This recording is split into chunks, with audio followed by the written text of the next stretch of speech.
Ladies and gentlemen, the Train Sim World 3 hype is real. We will be starting the stream in approximately 3 minutes time. 3 minutes time for the Train Sim World 3 stream.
Actually hear me. You can hear me now. You should be able to hear me now. Good evening. No, good morning. I'm so used to streaming at night. Good morning. We are here. Release day. Train Sim World 3. Are we excited to see Train Sim World 3? Let me know in the chat. Have you got this game already? Will you be getting this game? We are going to be having a playthrough on the various routes and locomotives on Train Sim World 3. I say various routes. We're going to stick to Southeastern High Speed because I quite like UK stuff. There'll be other YouTubers doing the American route and the German route. We're going to stick to Southeastern High Speed. We're going to be having a look at the 465, the 66, the 395, and of course the 375. We're going to be streaming for around about 2 hours on this today, and I've got a couple of video releases later on. So it's absolutely brilliant to have you here, guys. Really looking forward to showing you this. I've had access to the beta of Train Sim World 3 for about 2 or 3 months. So kind of having to keep my mouth shut has been painful. So it's really nice to be able to finally share this with you. Being 10 o'clock in the morning, all my children are awake. Peppa Pig is on behind me. You might see children running around, and I've told them to keep the noise down, so hopefully it won't interfere with your game too much. And we're streaming on TikTok. Hello, people on TikTok there who've come to see Train Sim World 3. Lovely. Right, without further ado, let's shut up and get on with the game. But I do have to put a declaration on the screen first, must do that. All the views and opinions expressed within this video are solely my own unless otherwise stated. I've also got to tell you that Dovetail Games have given me this game free of charge, but as always guys, my integrity is very important to me, so all the opinions are my own. If there's something I don't like, I'll tell you I don't like it. Likewise, you know, if there's stuff I like, I will tell you that. So I like to think I'm quite fair with this. Dovetail Games don't sort of say I've got to say this and I've got to say that. It is purely down to my my own opinion, which is good. 65 of you lovely people in, if you haven't already, do please hit that like button and consider subscribing. And of course we will be playing Locomotive Location Livery today, and I have got a Train Sim World 3 key to give away in the chat today. I need a button that goes woo, like one of those fancy buttons. I'm excited, you're excited, Mum Rail's excited, maybe, hopefully. People on TikTok are excited, hello. Let's without further ado jump into the game. So I haven't got the game fired up yet, so I'm going to show you it right from the starting screen, and then we will jump in. So, we'll press that one. We're going to turn the game audio on from the beginning. Let me know if you want the game audio up or down, guys. And I am going to click on my desktop, Train Sim World 3. It's 10:03, the embargo has been lifted. I am allowed to be playing this and showing you this now.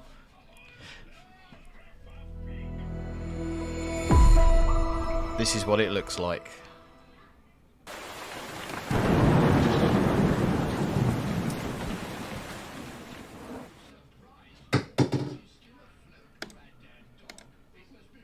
Right, so you need to sign into Dovetail Live. I'm going to skip that, but you can remind me next time. It's one of those things, I've forgotten my password, I need to reset it. I'll get around to doing it some other time. Because I'm not signed in as well, some of these sessions and some of the trophies and stuff are not available, which is a little bit irritating. So, let's just have a quick look at the new UI. We won't spend too much time on this because I know you just kind of want to jump in and see trains. So, training centre, there's lots of people going to cover that. I'm not going to look at that in particular detail. So, we'll go straight to the trains. The good thing about Train Sim World 3, and one thing I really like, is you can choose by route or you can choose by train. So, if we go choose by train, for example, we can select timetable, scenario or training. So, I'm going to jump straight into timetable, and I'm going to select the class 465. So then we'll then have all of our the official liveries, the personal liveries and the Creators Club liveries are all listed there as well, which is really nice. And then it comes up with all the routes that train is available on. So for us it's just the Southeastern High Speed. So I think the new UI is quite nice on this. And there was a service that goes all the way from Dartford to Faversham, which is the one I want to find. It was a London Bridge service, I remember that much. London Bridge to Ramsgate, 9:15. So we're going to drive that service there, which is all the way from Dartford through to Faversham. We'll keep the dynamic weather on. It's the 2nd of September, which it is, so we're going to keep that as is. Real-time weather, I think, would have been quite nice. So like the flight simulators do, having real-time weather, but unfortunately we don't have that at the moment. And we'll put it into light clouds, and we'll see what the weather conditions do on the way. So let's click Get Started. If you are watching on TikTok, we are streaming the proper version on YouTube, youtube.com/dadrail. So many of you lovely people in today, which is brilliant. Crazy Place, is there an intro thing like in Train Sim World 2? Do you mean when you load into the route, you used to load into the route and instantly be taken to an intro? No, that doesn't happen anymore, which is a good thing. Elenia Azuma, I'm buying it. Excellent. Holistic Daniel, hello. Bluegrass, it's going to be awesome not being shoved into a scenario, yeah. So, 4659 Southeastern, we are 8 carriages, and we are at Dartford. So I'm going to keep all the HUD and stuff on, guys, so you can kind of see what I'm doing. We'll spend a little bit of time on the outside at the moment. So Dartford looks pretty decent, I reckon. It's a bit gloomy and grey today. One thing to note here, which is really nice, are the passenger quantities and the diversity in the passengers. Lots of passengers wearing baseball caps. But it's a lot more colourful and a lot busier, which just adds that extra layer of realism and immersion, which I think is really nice. I think there's too many people with baseball caps as well, if I'm being really honest with you. I think that needs to be toned down a notch. And the colours are a little bit leery, but never mind. So let's jump in and drive some trains. Safety systems on for me. And let's get it set up. So key in. I'm going to be quiet while I do this and let you hear the sounds.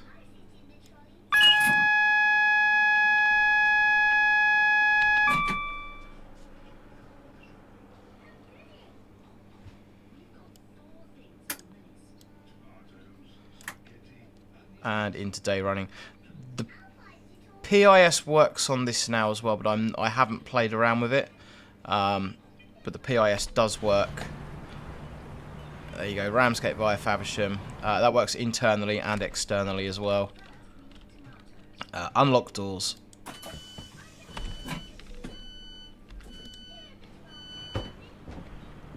So you're having a look through the inside there. Nice empty train. FMG Football Manager, or Football Mad Gamer, welcome to Dadrow, new subscriber. Great to have you here.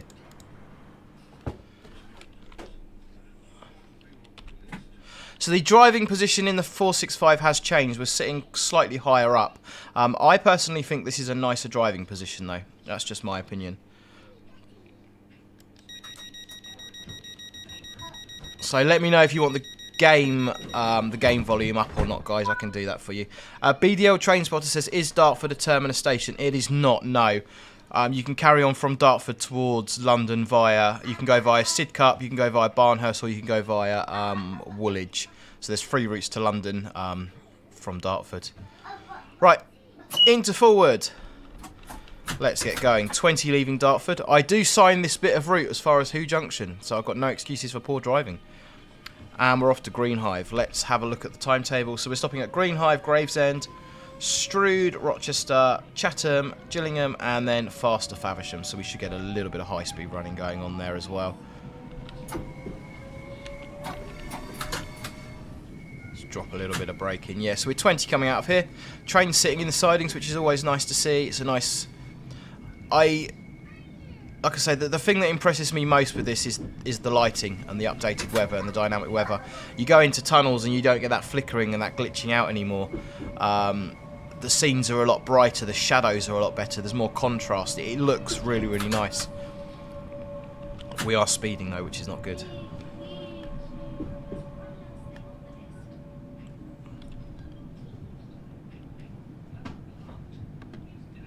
FMG Football Mad Gamer, it's pretty much just an update then. Yeah, there's kind of... It's an update, but it's a very big update to the core game engine in terms of what it does. The graphics, the dynamic weather, there's a lot been added. I've said it before, my personal opinion on Train Sim World 3 is the release route should not have been Southeastern High Speed Extended. That should have been a DLC. There should have been a brand new UK route with it at release. I do welcome Southeastern High Speed. I signed part of the route. It's a really nice route, so I do welcome the extension. But personal opinion, it should have been a brand new route at release for me. I think people would have felt they were getting better value for money if that had been the case. So we're good for 50, we're going up to 70 in just a few minutes time. Nice LED signals as well, they've got a really nice texture on them. Northern Princess Productions, the lighting feels a ton nicer. It reminds me of Fernbus lighting. Yeah, the lighting is definitely much nicer. We'll do some sunset runs as well a bit later on in the stream, and we'll do some dark runs so you can kind of see the lighting in its full. We've got dynamic weather turned on as well, so hopefully we're going to get some moody weather conditions. Dan H, hello. So we're 8 cars, that's where our 70 starts. Next stop will be Greenhive.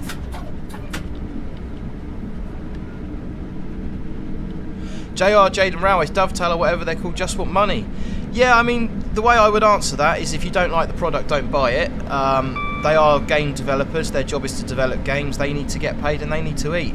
If you're not happy with what they're putting out, don't buy it. That may seem like a harsh attitude, and I know there's a lot of people not happy with the product and what they've done with it, but that's kind of where I am with it, guys. You can't expect the devs to work for free, devs got to eat at the end of the day, and if you're not happy with what they've done and you don't think it's worth it, then don't buy it. That's kind of where I'm at. I'm going to stick with that viewpoint. I think the foliage as well, there's a lot of ground foliage and bushes that look really nice. The trees are quite dense. There are things about the route I don't like, and I will go into those in a minute as well. So uphill into Green Hive, we want to be getting a little bit of brake in there. The gradient will take our speed out. Yeah, devs like food too, says Northern Princess Productions. Green Hive for Blue Water Shopping Centre. Get off here, get on the shuttle bus. Get some brakes in, or it's going to be tea and biscuits with the manager at the first station stop. Full service braking, that's very, very bad. We don't like that. We are 8 for the 8.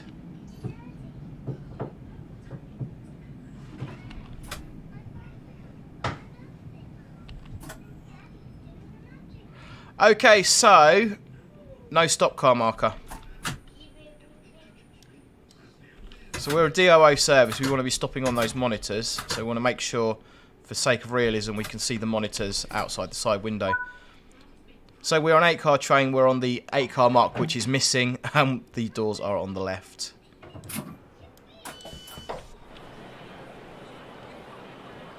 Yeah, so that's one thing that I would like to have seen in game. It's just personal preference. I would like to have seen some sort of animation on these monitors to give us some sort of dispatch system. Again, we haven't got that. That's absolutely fine that we haven't got that. That's just something I would like to have seen.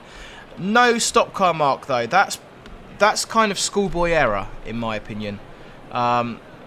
Is it just the 8 that's missing, or are they all missing? Yeah, it looks like they're all missing. You should have on the side of monitors there, it should say like 4-car monitors, 8-car monitors. So yeah, that's kind of schoolboy error in my personal opinion. But there we go.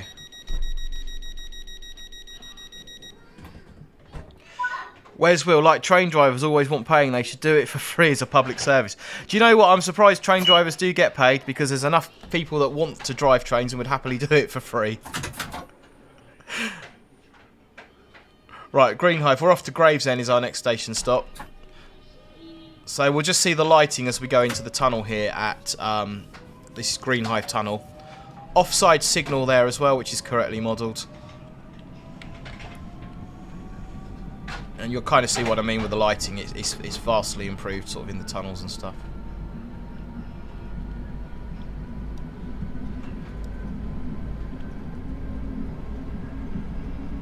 And then we've got the bloom as we come out as well, which is really nice.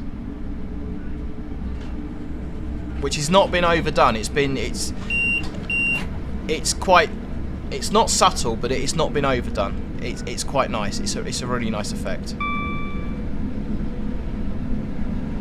Maxwell Win Shepherd Dadwell, does Southeastern High Speed come with a game, or is it still an add-on? No, Southeastern High Speed, the extended route, is part of the base game. It is one of the release routes, and I think that's one of the things that's annoyed a lot of people. People that have already got the original Southeastern High Speed are quite upset because they feel like they're not getting good value for money, and I can kind of see where people are coming from with that. I genuinely can. Which is why I kind of take the viewpoint that there should have been a new route at release, and the high speed should have been a DLC. The 465 is now included as well as default. Previously you had to buy that separately. That is now included as part of the route package. Where's Wheels? Do the tunnel walls look vaguely realistic? No, the tunnel walls would typically be a bit darker than that and be a bit brick, but they look 100 times better than what they did in Train Sim World 2. Very passable. Very passable. Maxwell, can you blow the horn? Without wanting to trip the DSD, let's, as Joe would say, who is also streaming this, I don't know what route Joe's on, let's do a flyby.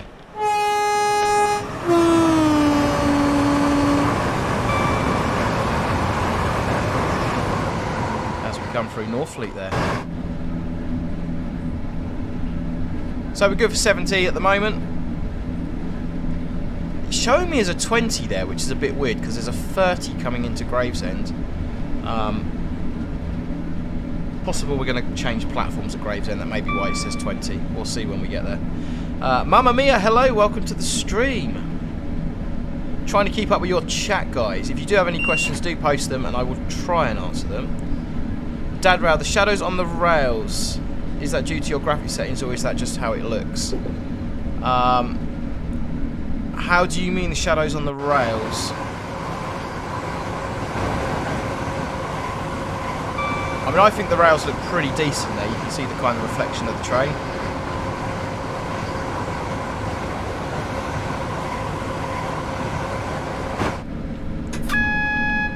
Yeah, so for reference purposes, guys, I'm currently, you can't see the frames per second counter. There's the warning for the 30. You can't see the frames per second counter. I'm currently getting 60, 57. It's fluctuating between 57 and 60 FPS.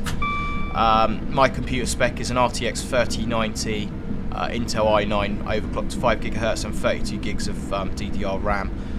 I've got the game running on 1080 at the moment, and all the graphics settings are absolutely maxed out, and I'm still getting a good frame rate. So from my perspective, and I know it might be an unfair perspective because I do have quite a beefy machine, it is running pretty smoothly.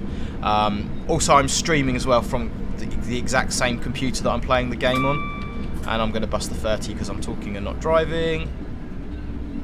We should be alright for that.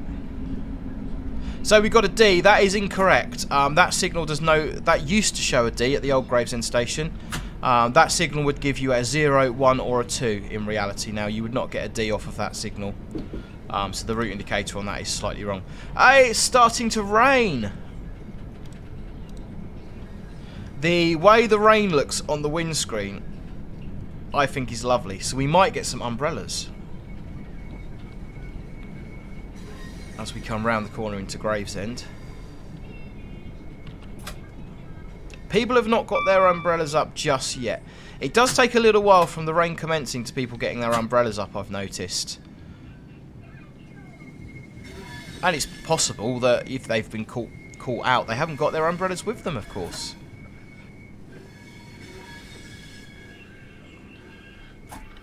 So as the weather changes, the railhead conditions do also change, which is nice. We're starting encountering a bit more slip and stuff like that. So we're 8 on the 8. We've got stop car markers at Gravesend, which is good.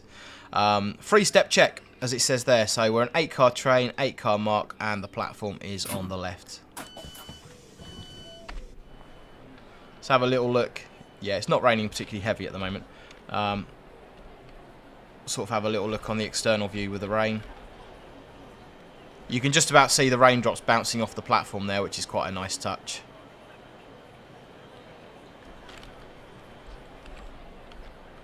And of course, looking at the windscreen there, you can see the rain having hit the windscreen. Put our wipers on.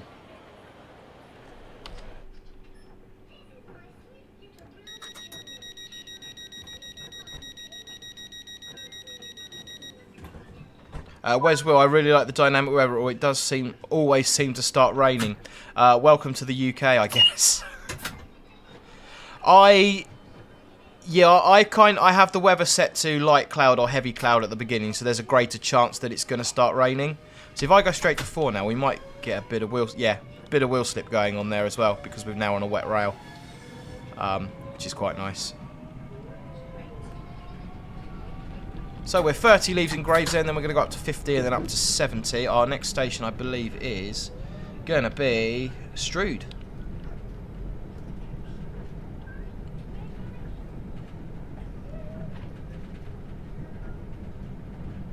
LW Rail, is there any new DLCs in Train Sim World 3? So at the moment, as part of the Train Sim World 3 package, you get the Cahoon Pass, which is the American route. You get a new German high-speed route. I'm not going to attempt to pronounce it because I butcher German pronunciations. See my train spotting travel vlog in Germany for more information about that. And you get the Southeastern High Speed extended with the 465. They are all included as base routes with the Train Sim World 3 game. I dare say there will be more DLCs coming in the future. I think that's almost a given. Bluegrass, this is set in 2019, so that signal may be right. Yeah, the signal was changed when the station at Gravesend was remodeled to incorporate Platform 0, because Gravesend used to have 2 platforms and a through road. It now has 3 platforms, and that's when the signal was changed, so it is wrong.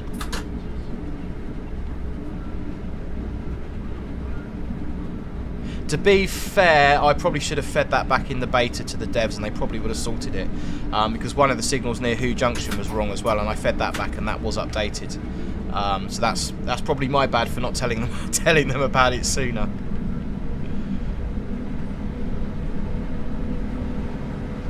Johnny Simulator Gamer, I prefer to drive in Train Sim Classic than Train Sim World 2, but I need to play Train Sim World 3 before knowing my driving preferences.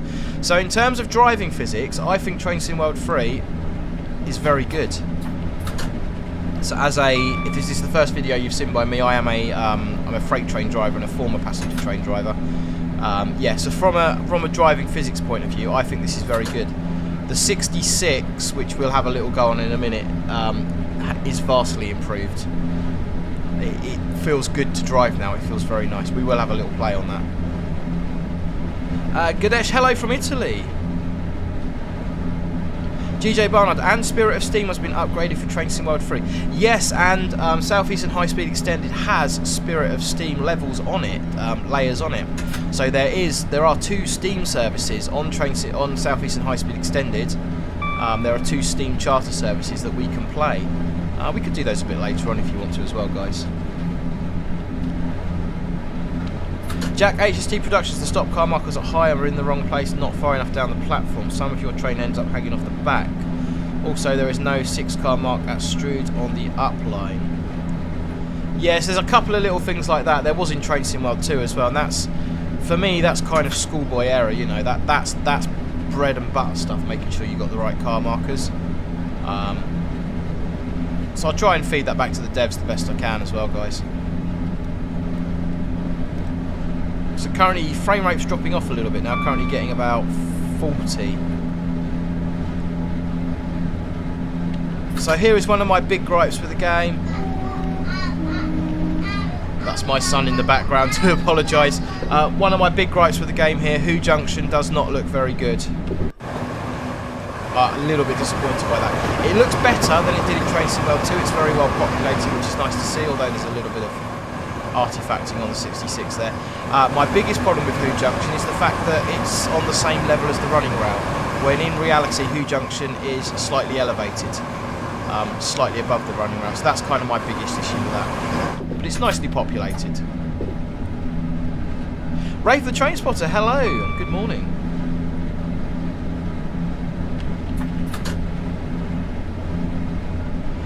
JR Jaden Rowis, the description says 390. Does it?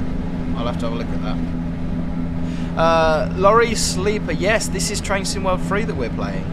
I am an ambassador for Dovetail Games, so I'm fortunate enough to have been granted early access. And like I said earlier, Dovetail have given me this product free of charge, but all the opinions are my own.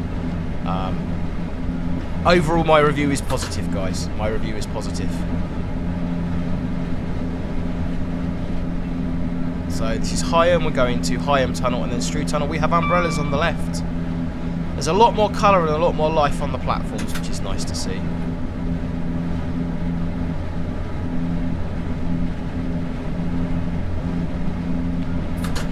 Wes Will, French high speed layer on the Southeastern High Speed as well. Yeah, absolutely, Wes.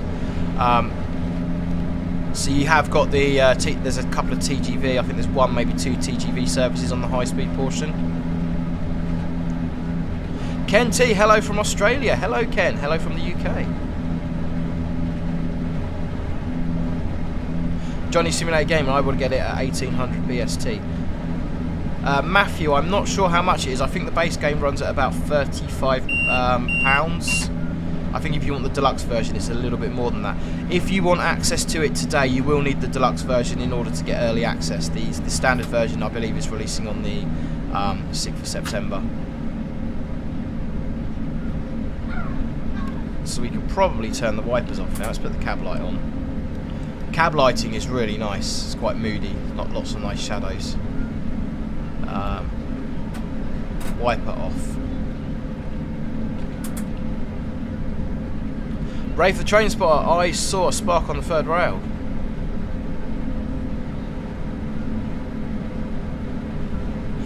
Crouching Tiger, Hidden Adam, it depends on what version you have purchased. I believe the deluxe version, as part of the deluxe package, that had early access, so that will be available to play later on today. If you purchase the standard version, then release is on the 6th of September, so you've got to wait another 4 days. GJ Bonnet, Dadra standard version is also pre-released today. Oh, okay. That's interesting. I was under the impression that you had to have the deluxe to get early access. Not a problem, not a problem. Right, so we've got a 15 coming up. This has got TPWS loops fitted to it. I am told that TPWS is now fully operational in-game, although I've not checked that. I will need to go and check that the overspeed loops and stuff are working. 15 as we come out the tunnel and we come around the corner into Strood.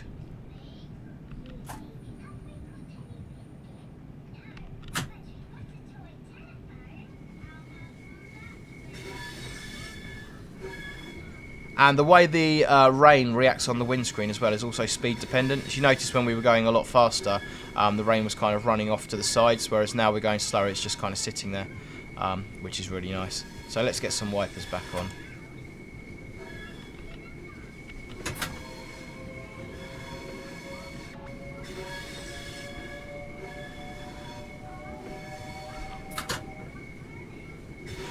Koza Gaming, what else do you think they could add to Train Sim World?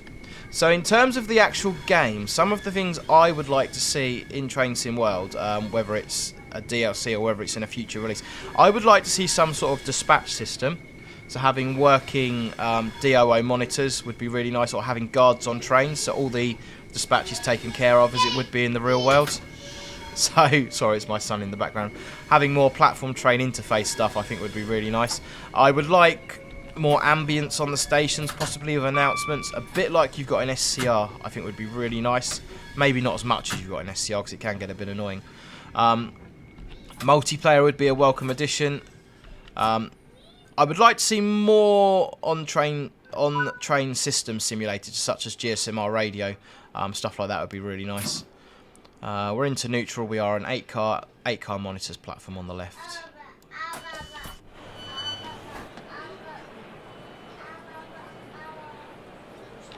Lewis Carr, hello, welcome to the stream. Rob Skipworth, they haven't got the theatre indication at Gravesend, right? Probably suggest they don't have current signalling diagrams and tables. Yeah, you're probably correct, Rob, there. Like I say, it's probably my fault for not pointing it out. I did point one out at Who Junction that was wrong, and they fixed that. So I probably should have been a bit more proactive. The dev team are quite...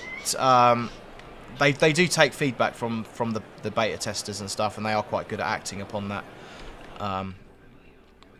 Yeah, so... Crikey, we're actually on time. This is a Southeastern service and we're on time. Which is a bit of a miracle. Okay, we've got position 1 and a green. We're going round the corner towards Rochester. Whilst we're going round the corner, should we play a game? Post your numbers now for locomotive livery location. So if this is the first stream you've seen by me and you don't know locomotive livery location, you've got to post a number in the chat between 1 and 25. I will pick the third number that comes up on my screen. We'll then get the game board up, reveal that number, as you will see in a few seconds. And you will have 10 seconds to tell me the locomotive livery and location of the image on the screen. Daniel DeMarto, you are the third number on my screen with number 17. Let's play locomotive livery location. Okay guys, so I'm going to give you number 17. You have got 10 seconds to tell me the locomotive livery and location of what you find behind box number 17.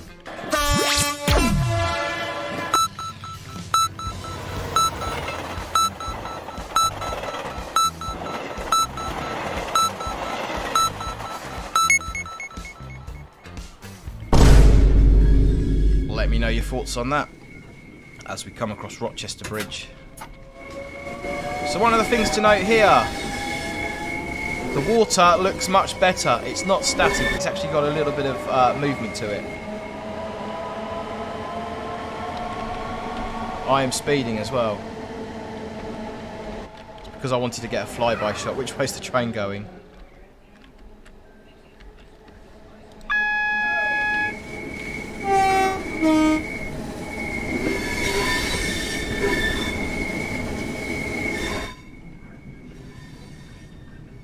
Maxwell win, Vine boom, really. What are we reckoning, guys? Blob says LNER 43. Network Rail HST says Network Rail HST LNER. William Trainboy BR 185. Pig and Bob 43 Network Rail. Z Blocks 91 or 43 LNER. GJ Barnard class 43 Flying Banana. That was a Vine boom, yes. That. Ben Clayton, wow, I'm driving the new 66. It is so much better. Ben, 100 times. I made a video on the new 66. That'll be coming out a bit later on today. And I've also done a video on the 395 as well. For people that don't want to sit through the entire live streams. 4 to 8 car stop marker. We are an 8 car train.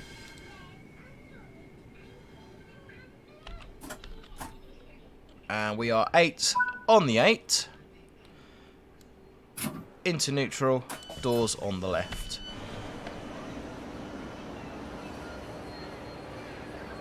Look, putting up their umbrellas as they're walking down the platform. Trying to keep up with your chat as well, guys. Yeah, Vine boom. You've caught me. If you're watching on TikTok, ladies and gentlemen, hello. We are Train Sim World 3. YouTube.com/dadrail if you want to see the full screen stream rather than seeing the little TikTok version there. Right, lock doors. So we're going to do a run down to Faversham on this, and then we'll jump in something else. We might jump in the steam loco, or we could actually do a run on the high speed as well. We might do a high speed run up from Ashford. And then we'll do a little bit on the 66 as well, I think. We're going to be streaming to around about midday on this, ladies and gentlemen. So there are a few other YouTubers doing various streams as well on Train Sim World 3. So British Ace is streaming as well. Mass exodus now from here to over to his channel. Yeah, there's a few other YouTubers doing streams. So if you get bored of what I'm doing and you want to see some other Train Sim World 3 content, do go and check those out. So we're good for 30 as we... Next stop is Chatham. So 30 then 50. We come through the old Rochester station.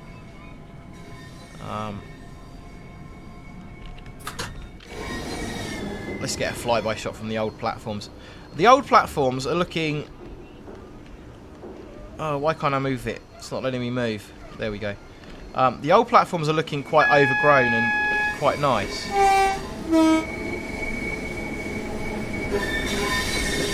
Actually looking a little bit more disused now.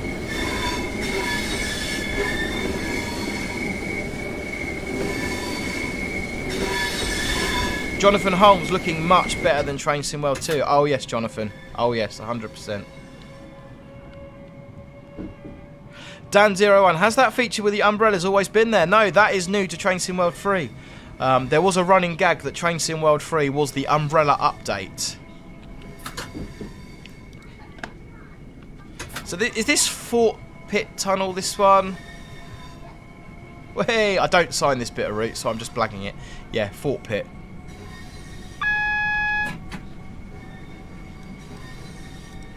This is what I would expect the inside of a tunnel to look like, guys, with the brickwork.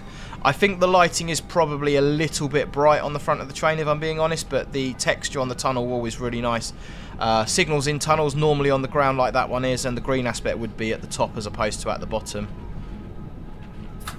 No, it wouldn't. The green aspect would be at the bottom, but that was an LED signal, so yes, the green aspect would be at the top. As we come into Chatham.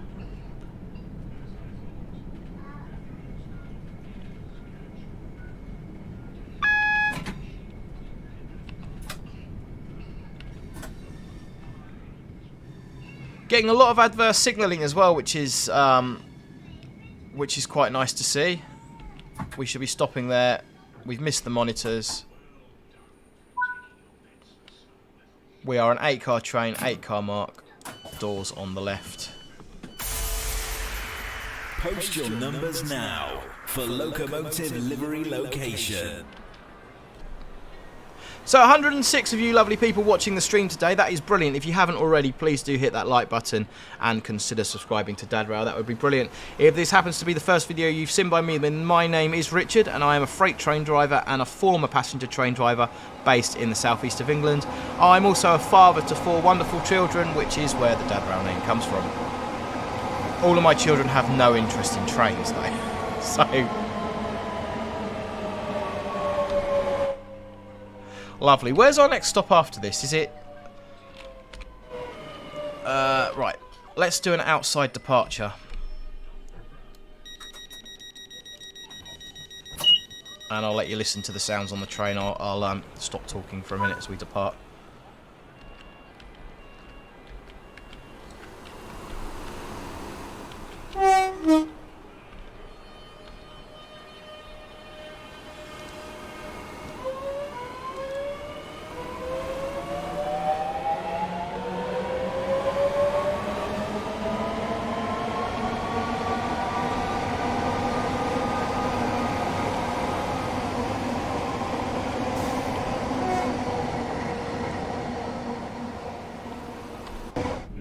Yeah, really liking the sounds on the networker. They are very good. They are very good. Off to Gillingham.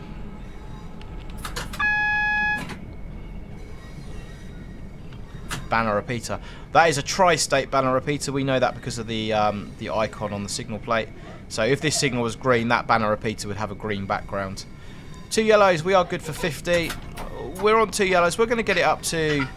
probably keep it around 30, 35 to be honest with you. We are climbing uphill. If you do the Spirit of Steam route, the Spirit of Steam layer that comes on this, you drive from Rochester to Faversham. Climbing up here is quite a challenge. I nearly ran out of steam doing it yesterday. It's quite a challenge.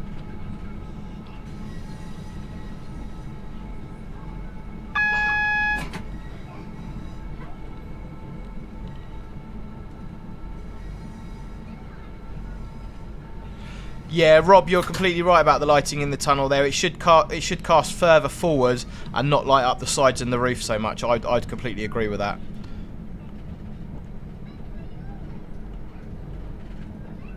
So we are red ahead. Light at the end of the tunnel.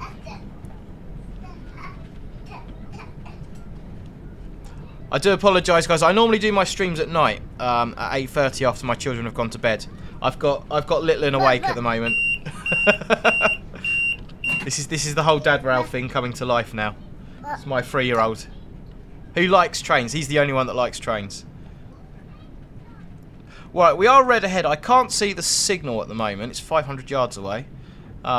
This would be the same in real life. If you've got a signal right at the end of the tunnel, the background lighting can often hide the signal.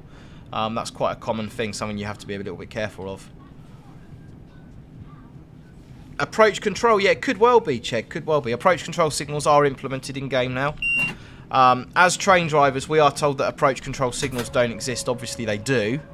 And the idea of an approach control signal is to force you to slow down. So if you're going along a 90-mile-an-hour section of track and you're going over a 20-mile-an-hour crossover, the signal before the crossover will be held at red, which forces you to slow down, and then the signal will clear on your approach. Right, Gillingham, we are 1 yellow. We are 2 yellows, which is lovely. I wonder if the weather's going to clear up, if it's going to stay raining for the whole journey, or whether it's going to clear up. Maybe the dynamic weather does sort of favour rainy conditions, but the rain looks nice and the train performs nice in it, so I don't actually mind driving in the rain on this.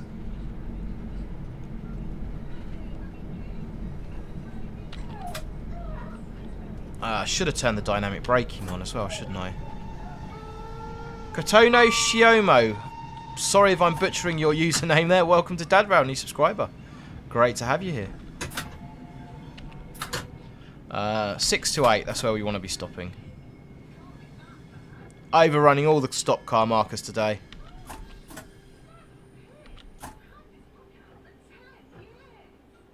Someone's forgotten their umbrella, getting all wet out there. So 3-step check there, completely forgot to do that. Bad driving. What we'll do leaving Gillingham is we'll go over to the level crossing as well, and we'll see the train out from the level crossing. I'm told once the train goes past the level crossing, the barriers will go up and the cars will start moving across the track. Whitworth Line, welcome to Dad Rail, new subscriber.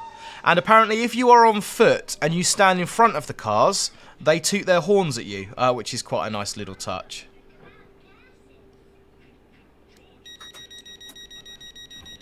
Aeronautics 237, yeah, the game was on early release today. All the ambassadors were given access to it today. We were given access to it a couple of weeks ago, but we were allowed to show it as of today. If you've got the pre-release version, then you will have access to the game as of today. Right, so let's go along to the level crossing. There's no cars waiting at the level crossing, actually, so that's breaks the immersion a little bit, I guess. Oh, we have a car there. Right, so let's go.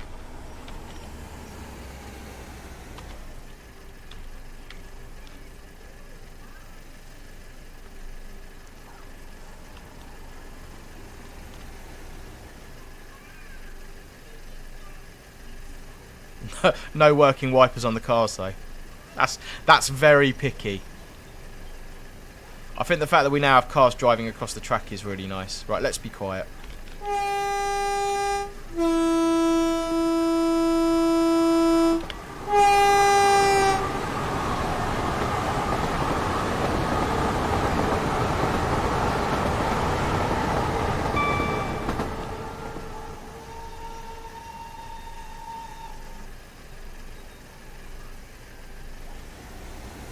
Look at that, that's a really nice touch. Although they do have their brake lights on. That'd be really petty of me to start moaning about that. Daniel Ball, train spotting videos. Welcome to Dad Rail, bud, new subscriber, great to have you here. So we're off to Faversham and then we'll jump into a high speed service. We'll probably do Ashford Depot up to St Pancras, and then we'll have a look at the 66, and that'll probably be it for the stream today, guys. We are speeding. Looks like the rain is settling down a little bit. I do wonder if when it's raining the track starts looking a little bit washed out and a little bit too white. I don't know. What do you guys think of that?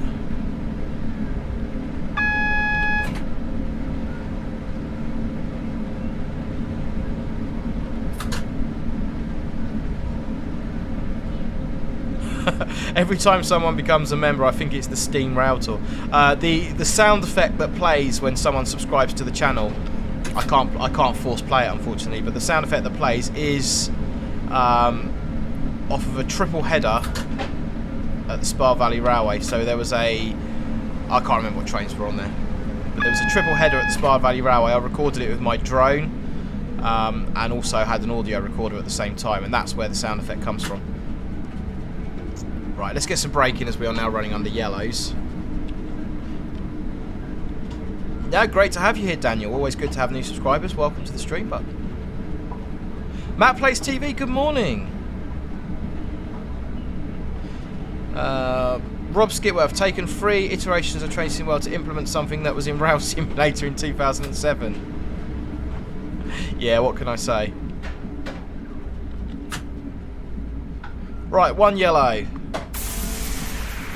Post your numbers now for locomotive livery location.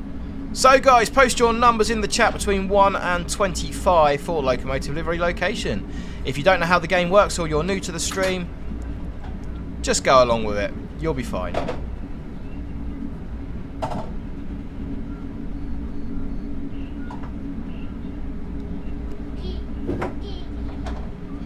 We already posted our numbers. Have I missed... Focusing too much on the game. Post them again. Go on. So what I want to see, guys, I want to see a 700 over in that bay platform. That'd be really nice. Please dovetail, may we have a 700. I think a 700 on this route would work lovely. Right, we've got a green. Let's get going. Rainham level crossing. Let's turn the wipers off. The rain has stopped. The sun's come out. Right, I'm not going to forget this time, so who have we got? Jonathan Holmes, you are the 3rd number on my screen with number 12. Let's play Locomotive Livery Location. Okay guys, I'm going to give you box number 12. You have got 10 seconds to tell me the locomotive livery and location of the picture underneath.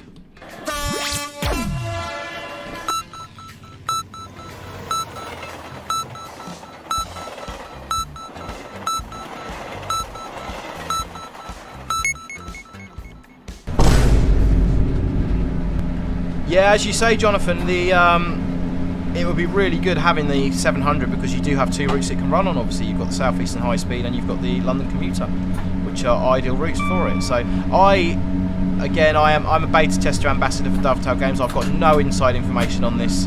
My personal opinion is that we will see a 700 at some point. I think it'll be a no-brainer. Robert, yeah, we can have a little look at the 375, not an issue. Eli says it's a 66. JR Jaden Railways 43 Network Rail HST. GB Freight Spotter X LNER Network Rail HST. Lots of love for the HST there. Noah Hunt Defo and HST LNER or the Network Rail HST. Aeronautics 237. That postal train that looks like a networker. That postal train that looks like a networker. That's the. Oh, is it the 365? I want to say it's the 365. Aeronautics, does anyone know if there are still diesel rail tours? I can confirm, yes, there are diesel rail tours on there. It hasn't yet ported over all my Train Sim World 2 content, but there are diesel routes on it. Z-Blocks HST Network Rail, Bluegrass Network Rail HST. Too easy, guys. Maybe too easy. Too easy. Right, 2 yellow steps up to green, so what we're going to do is shut back and coast because it looks like we're catching the train up in front. A little bit of brake there for the 70 as well. I'm pressing H for horn. I've been playing too much Roblox.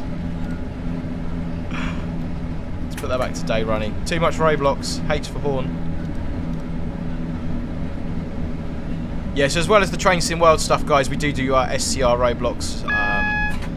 And some various other bits and bobs now and again. If you want to find out more about the Dad Rail community and stuff like that, then you're more than welcome to join our Discord server, which should have come up on the screen, but it's not working. But there is a Discord link in the description below. I've done it again. I've pressed H for horn.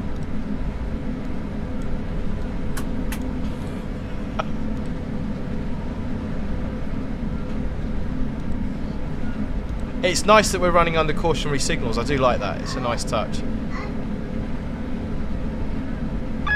Which is a much more realistic, what you'd expect from a realistic point of view.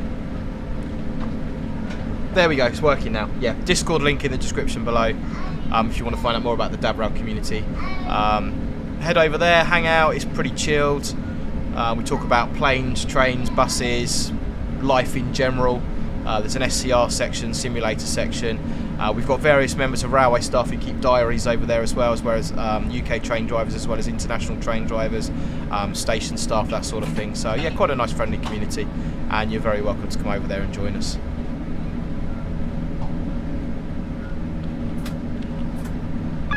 Right, 1 yellow, let's get some brake in. I'm probably going a little bit too fast actually for running on yellows. Crouching Tiger, Hidden Adam, are there pushchairs and wheelchairs in Train Sim World 3? No, that is something I would really like to see in-game as well, would be wheelchairs, pushchairs, mobility scooters. I understand getting them on and off the train would cause a bit of a headache for the kind of dynamics and the way that works. I get that. But it would be really nice to see that in the game. Also, people walking dogs would be nice as well. But these are kind of all little touches that we may or may not see. They're nice to have, but I don't think they don't add a great deal to the gameplay. They certainly add a lot to the immersion, but not a great deal to the gameplay. So my personal opinion on this is, guys, I'm really liking the way it looks. The physics on it and the sounds on it have been updated immensely. Dovetail have done a lot of work on the sounds within game. The mixing of the sounds and everything else, and it's a lot better. The whole driving experience in the whole world feels a lot more immersive. British Film Gay, like the control approach they've added. Nice touch there. Yeah, absolutely. So there's your TPWS loops. If you're approaching this red signal too fast, they should trip you out. I would say we're not going too fast at the moment. 20 over the AWS magnet is where we want to be. And we are red ahead. Yeah, there's a train in front of us there, so that's the reason why. Which is quite nice to actually have to drive the train rather than just running on greens constantly. 1 yellow. We're not stopping. This is Sittingbourne. We're not stopping here. Where's Wheels? Umbrellas for dogs. Hashtag umbrellas for dogs. That could be a thing. That could be a thing.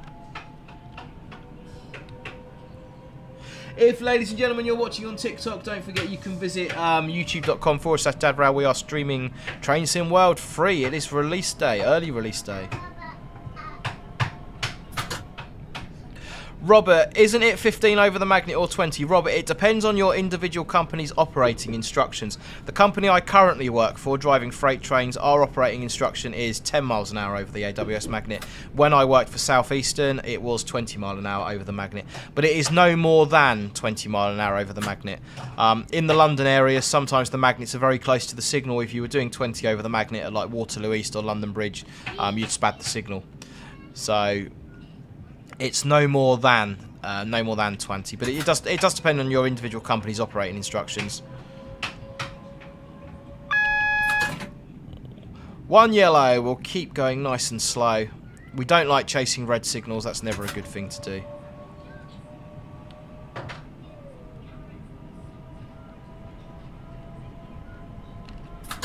Yeah, Noah, coming into a terminating station. Our policy when I was with Southeastern, the policy was 15 miles an hour at the platform ramps, and then 10.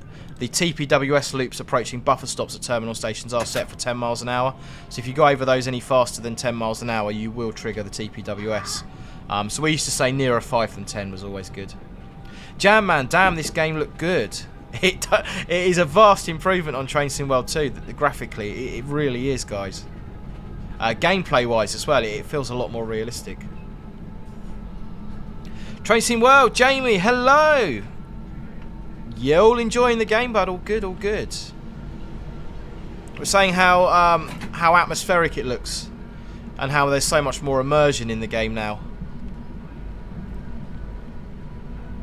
It's the dynamic weather. You've got slippery railhead conditions. You need to change the way you drive. It's much more immersive. The experience, the lighting. You guys have done a really good job on it. So well done. There are a few things we're picking up on that are not quite as they should be. Green Hive, we noticed the stop car markers were missing. The signalling coming into Gravesend's incorrect. But that's probably me being a bit picky. Overall, great job, honestly. Right, we're running on greens again. We're not going to get too excited though, because we know we're following another train. So we'll take it up to about 60. Okay, so we're still on greens. We'll keep accelerating then. Hopefully the train in front has got out of our way a little bit.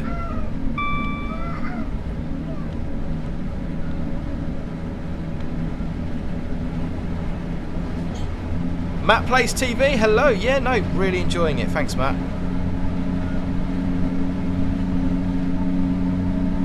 Loving the way, that's what we were saying earlier, guys, when we were stood still at Strood and the rain was hitting the windscreen.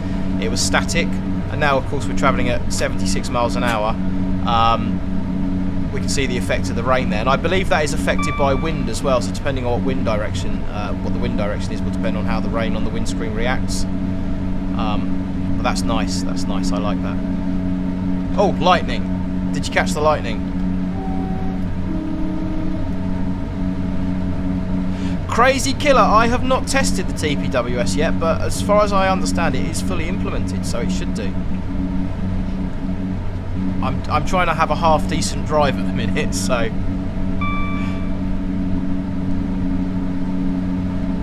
Jack does train spotting. I've got COVID, so nothing better to do than to watch my favourite YouTuber. Well, if you want to leave the stream and watch your favourite YouTuber, bud, that's fine. Hope you're feeling better soon. That's harsh. Hope you're feeling better soon, bud. Loco CL66 Class 66 are flashing yellows modelled for junctions. So it's important to note, not all junctions are fitted with flashing yellows. You'll only get flashing yellows at certain junctions and higher speed junctions. And I believe they were actually implemented in Train Sim World 2. So at the junctions that had them on the Brighton Main Line, for example, coming into Redhill from Merstham, you had flashing yellows. They were implemented. So yeah, not all junctions are fitted with flashing yellows. So that is as it is in the real world. Yeah, Aeronautics 237 approach control is simulated. We are told as train drivers that approach control doesn't exist, and what they're basically saying is never ever ever assume that a signal is going to clear as you approach it. So there's a couple of signals. There's one in the London area at Crofton Road Junction just before Denmark Hill. You come across Crofton Road Junction on 1 yellow, your next signal. Something just happened at the top of the screen there. It looked like a ghost or something in the top right of the screen. Yeah, you come across Crofton Road Junction on 1 yellow, your next signal's red, it's round the corner, it's hidden out of sight. 99 times out of 100 you'll come around the corner and that signal will be green. If you start assuming it's going to be green, you'll come around there one day and it'll be red and you'll have a spad. So for that reason, we are told as train drivers, approach control signals as far as we're concerned don't exist. Never ever ever assume that a signal is going to change. A red is a red until it changes.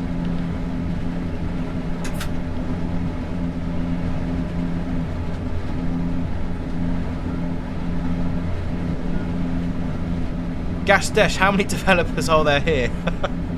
I'm honoured.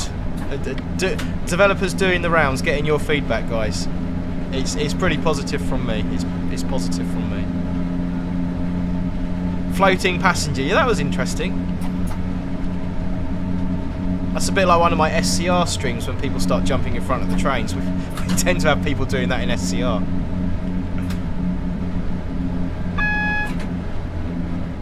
Right, 2 yellows, we'll start getting the brakes in. It is 2nd of September in game, we might get a bit of low adhesion. It's raining as well, so we get the brakes in nice and early, get some of that speed down. Probably get it down to about 40 miles an hour.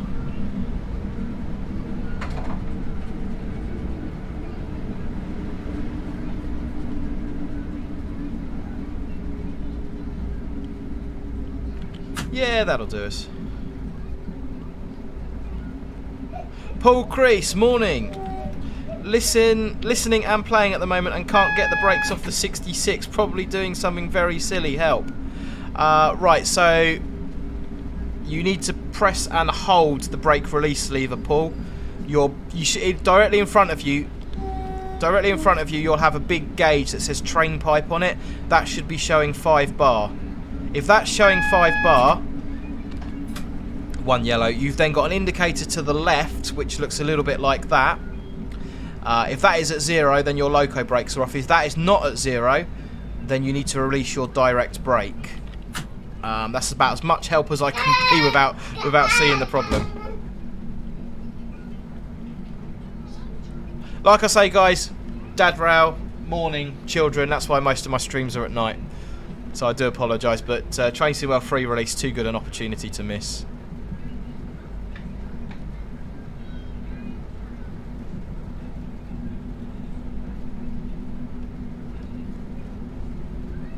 Robert, isn't it uncommon for a 465 to do non-stop services like this?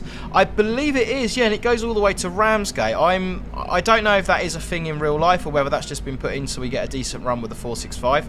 I'm certainly very grateful it's in-game because I really like the 465 and being able to have we might trip the TPWS because that's quite fast. No, we're all good. Yeah, but it's nice having a run where we can take the 465 the full length of the route. I like that. 20 over the magnet.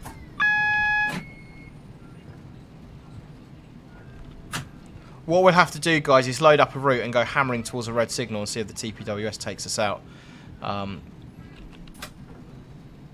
Trouble is with that, as soon as you spad the signal, it's going to be game over. So, 1 yellow, position 1 route indicator. That's approach control in action there. It's forcing us to slow down for the 15 mile an hour through the points there. Loving the glow on the ground position light signal there. The way that pops is really good.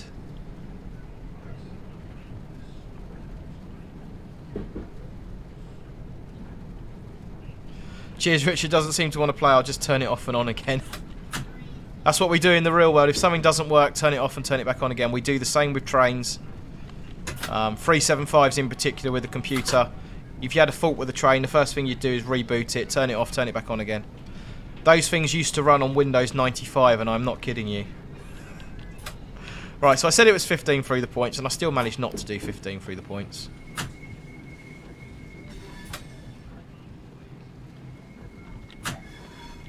Is this a bay platform? Is this a free platform? I don't know Faversham very well at all. I think it's a free platform, isn't it? Eddie, evening to you. It's morning where we are, but we'll take an evening. Not a problem. Red ahead. Post your numbers now for locomotive livery location. 4 and 6 car stop marker. We're looking for the 8 car mark. I am cheating because I have all the aids turned on. 7 to 12 there, quite close to the signal, so we just want to make sure we're not going to spad. Get the brakes in nice and early. Slow speed slips are a thing in real life. Okay, so full service brake application, DRA set and into neutral. 3-step check, we are an 8 car train. We are on the 8 car mark. And the doors are on the left. Getting up out the seat to release the doors because that is just good practice. And we'll step out into the rain. And unfortunately we can't take the train any further. That is as far as we can go. Let's play locomotive livery location. Airspeed A Live Gaming, you are the third one on my screen with number 7. I'll give you number 7, guys. 10 seconds to get the locomotive livery and location.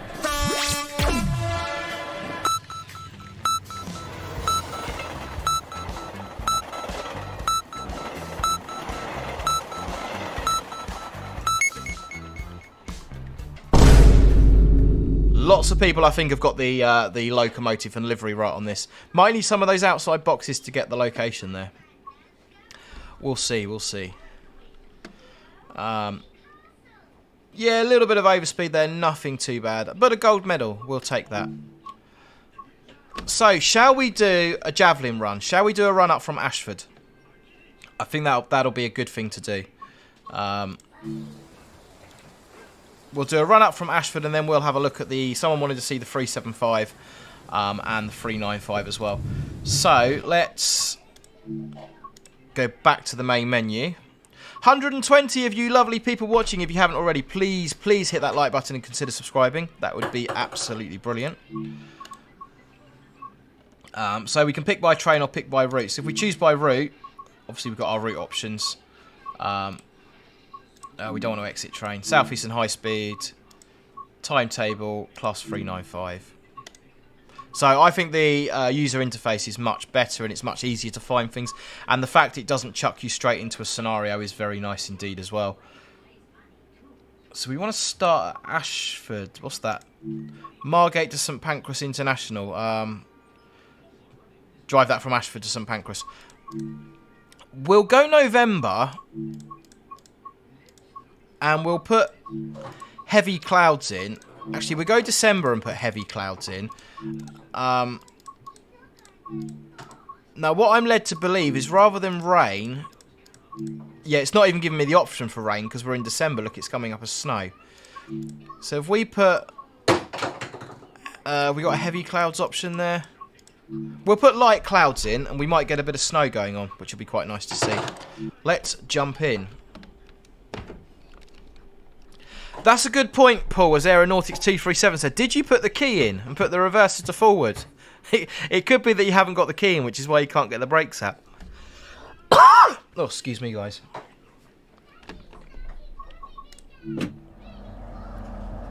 So, 11:44 departure. We've got our standard 2 minutes set up, which is really nice now on all trains. What we'll do, actually... The train might run away, but that's not a problem. We can always catch that up again later. We'll jump outside and have a little look around. So the bridge there is fenced off, as is in real life. And we'll just have a little explore of Ashford Station. So, to run now, you don't need to hold down the shift key. Running is as default. If you hold down the shift key, you now start walking, which is very nice. So Ashford Station looks like a really, really good representation. Not too bad at all, quite happy with that. I think one thing that would have been nice would have been to have... Yeah, you can't get through the platform down at this end. In reality, this would be, if you're going to the sidings, either the Newtown sidings, which are over to the right, the East Yard, or even the Hitachi Yard, this is your authorised walking route to get to the sidings. I wonder if we can actually walk to the sidings, if that's a thing. So platform 1 and 2 over on the left hand side there. Platform 1 and 2 are not connected to the high speed network. If the devs are still in game, please can we have East Coastway extended through to Ashford 171, single line running, that sort of thing, coming over to Ashford, please, pretty please. Okay, yeah, so we can't get outside the front of the station there, so we can't walk over to the depot. We'll put it in free cam. We'll get back on the train, put it in free cam, and see if we can fly over to the depot. Because I'd really like to show you over in the Hitachi depot. If not, then you guys can go and check it out in railfan mode. So let's get back in the driver's seat and go into free cam. I don't know how far it's going to let me go. It might not let me do it. So this is where I started my driving career on the railway. I started as a shunt driver in this very depot. There we go. You can walk around here as well, guys. Look at that. You can go up the steps and onto the top railings here. You can walk through there. You can go down into the pits and walk along there and see the underside of the trains. You've got the stores over there as well. This is really, really nice. This is a lovely touch on the game. Really nice detailed depot. Excellent, really liking that. So yeah, you've got services that do start from here. You take services out of here, you go through the washer. There's some... Greemf, welcome to Dead Rail, new subscriber. As you go through the washer as well, there's some really nice particle effects. You can see the animated washers going. There's a drought on, guys. We're wasting water. Seriously, no, that's really nice as you go through there. You go down to the end, change ends, then out via the signal there into the station. I believe if you hang around on Ashford for long enough as well, there are a couple of services that will come flying over the flyover. We need Eurostar. Give us, yeah. Oh come on, we have St Pancras to Ashford. Let's have Eurostar and then Le Chateau services. That would be awesome. I think everyone's got their own want list though, haven't they? Right, we'll restart the scenario and we'll go for a drive.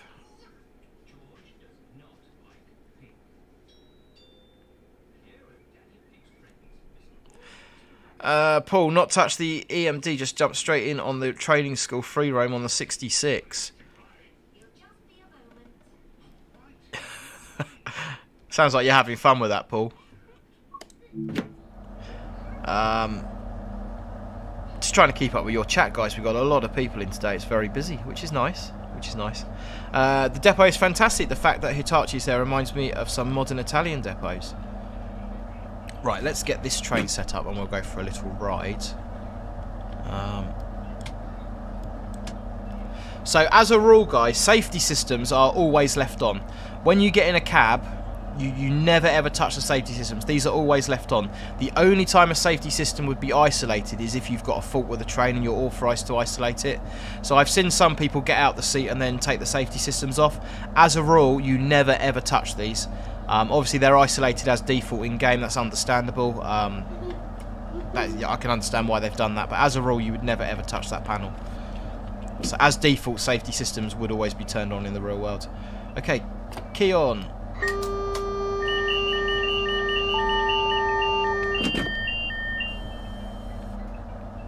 And unlock doors.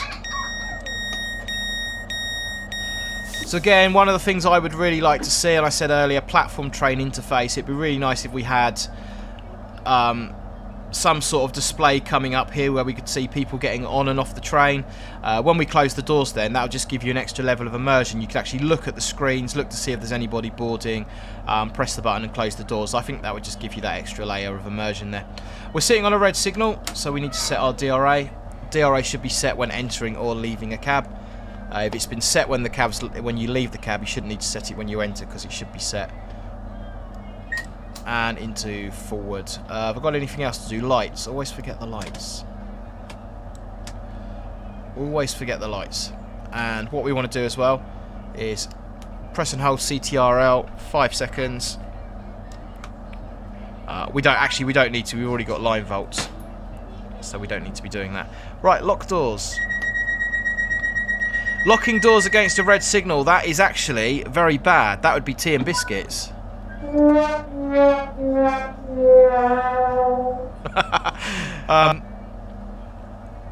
Yeah, you don't close doors against a red signal. That would be tea and biscuits with the manager. I'd be in a lot of trouble for that in real life. Right, we're in forward. We've got a green. So when we're in CTRL mode, channel tunnel rail link, our speedo is automatically in kilometres an hour, which is why you've got the double speed sign there. The white background with black writing is in miles an hour. Take the DRA off, that always helps. And the black background with the white writing is in kilometres an hour. So we are 60 coming out of here, but we've got a U, so we're going to go through the crossover, which is 40.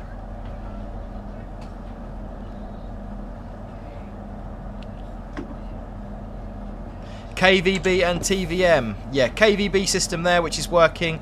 That's basically supervising our speed, and the TVM in-cab signalling system, that'll fire up as we go onto the high-speed lines proper.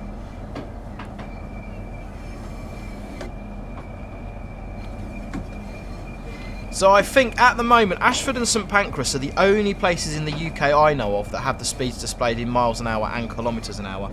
If there's anywhere else in the UK you know of, I'd be very interested to hear that. But as far as I know, Ashford and St Pancras, sort of high speed, are the only lines that have got the speeds displayed in miles and kilometres. One of the questions I asked a little while ago, which completely threw everybody, was a temporary speed restriction marker. So if you've seen a temporary speed restriction marker, they're square boards, orange with black writing. That's a temporary speed restriction. However, I asked someone what a diamond board meant. So you've got a diamond temporary speed board with a speed restriction in it, and if it's a diamond shape, basically the speed restriction's in kilometres an hour.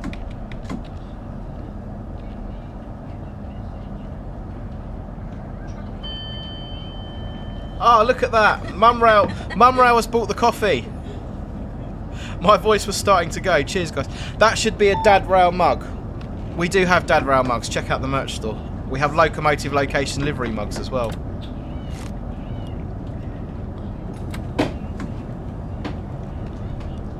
So you can see there we've got 100 on the TVM. We've got 100 with a black background. That's the speed we should be doing now. That is our maximum speed at the moment. As we come onto the high speed proper, I expect that's going to increase to 225.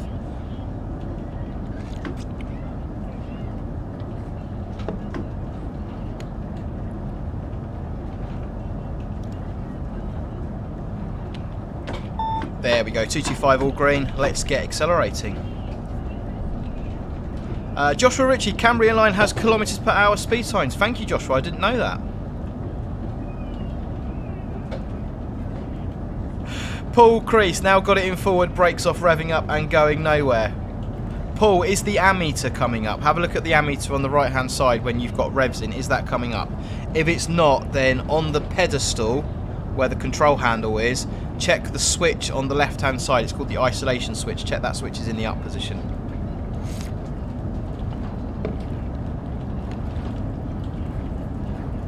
So running with beautifully clear skies, the saturation and the colour is lovely.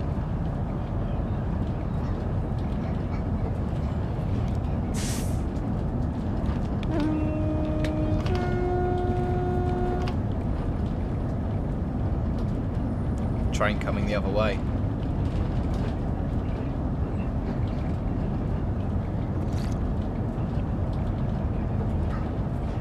Z-Blocks, can you have a blast to the horn? Yeah, no worries. Let's jump outside and do that.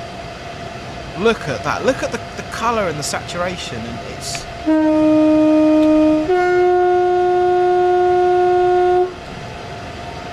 like I say, if we look on the railhead there, if we zoom out, that just looks lovely, doesn't it? It really does. The reflection on the railhead.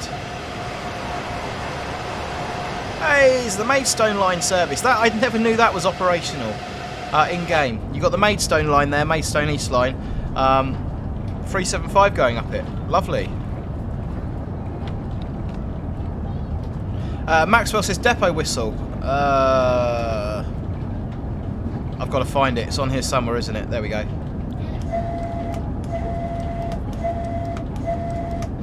That's quite quiet, but that's as you would expect it to be when you're in the cab. Some of the depot whistles on the 375 sound a little bit asthmatic, actually, if I'm being honest.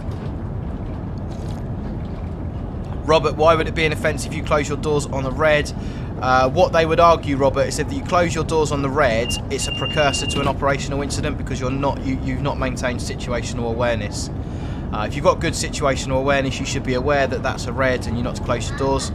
Danger is you close your doors, you get the little blue interlock light comes on, you get a little click in the cab, which is the relay. You take power, you go. If you haven't checked the signal before you've closed your doors, what's to say you're going to check it after you've closed your doors? So basically you don't close the doors until you've checked your signal, which is kind of the way it works there.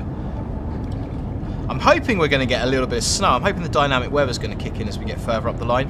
If not, then we'll on the next run we'll probably do the 375 next. We'll have a little go on that and then a go on the 66. If not, we will force the dynamic. We'll force it into snow. We'll set it manually. So a few people have asked dynamic weather. You can turn that on and off. You can have custom weather. You can set the weather up as you used to. So precipitation, wind, all that sort of thing. So you can have the weather as you want it, and then you can have dynamic weather turned on or turned off depending on your preferences.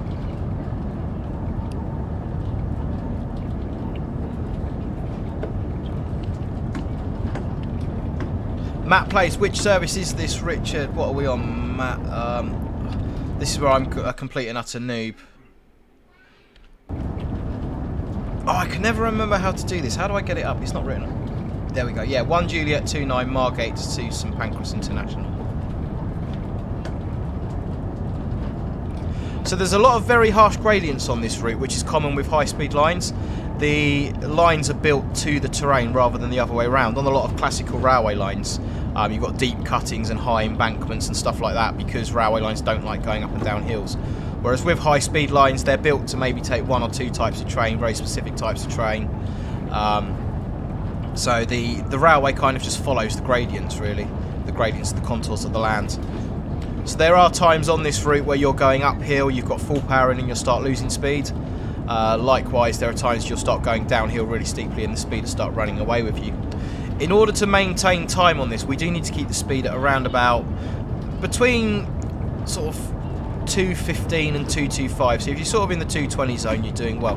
What we don't want to be doing though is constantly putting the brakes on, because that makes it very uncomfortable for the passengers and it means we're not driving economically. So for example, now we're going downhill, we're on a 1.1%. I'm doing 220 and I've taken the power off, so I'm going to let the train take care of that. So yeah, if we're trying to stick tight at 225, we'd be constantly on the brakes, which makes it uncomfortable for the passengers, and it's just not an economical way of driving, burning brake blocks. I say it's not economical. With dynamic and regenerative braking, it probably is. So we kind of try and let the gradients do as much work as we possibly can. So as we get down on the level, we give it a bit of power. We start coming uphill, get a bit more power in as well.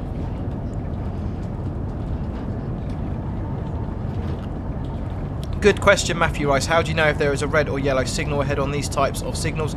We're under in-cab signalling, Matthew. So basically we drive to the display that's on the screen at the moment. So at the moment we're permitted to do 225 miles an hour. If we need to slow down, the train will tell us to slow down. We'll get checked down as we get towards Ebbsfleet, and I'll kind of talk you through what's going on with the TVM system. So even though I am a mainline train driver, I've never learnt the TVM system. Unless you're driving ETCS or somewhere. Saying that, TVM is exclusive to the Channel Tunnel Rail Link, isn't it? I'm speeding, let's get some brakes in. Yeah, so unless you're driving on this route, you would not learn this signalling system. So I've never learnt it. So what I know is just speaking to drivers that do sign these trains, that have signed these trains. Where I'm based at, we've got a couple of drivers who are qualified for the Channel Tunnel. We take freight through the Channel Tunnel. So I've spoken to a couple of them about how the TVM works and stuff like that. So my knowledge is kind of all second hand on the TVM. It's not first hand experience, I'm afraid.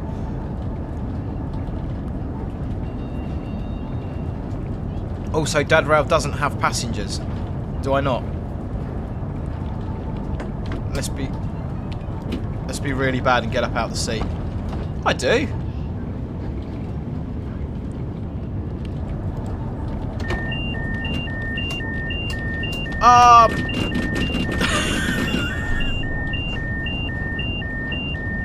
That was always going to happen, wasn't it, when I got out of the seat? If you're going to get out of the seat and have a look around, guys, do not have safety systems turned on. That is my best advice to you there.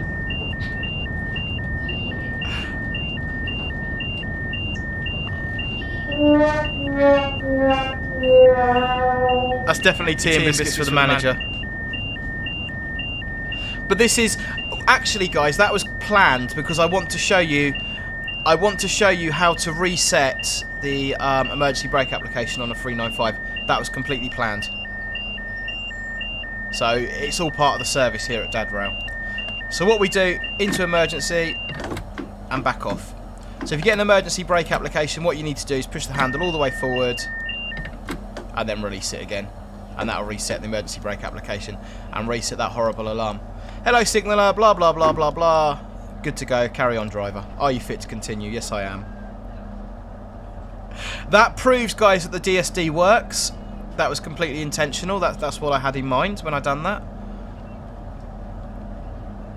Robert, check out the PIS.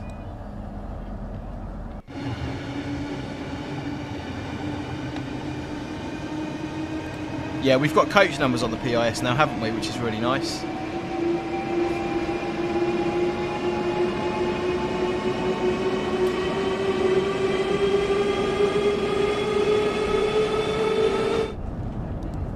I'm not going to spend too long out the cab because the same will happen again. Guys, if you would like to spend more time in the manager's office having tea and biscuits, then do hit that like button and consider subscribing. There'll be a tea and biscuits with the manager Dad Rail mug coming soon as well. That needs to happen. I need to make that a thing.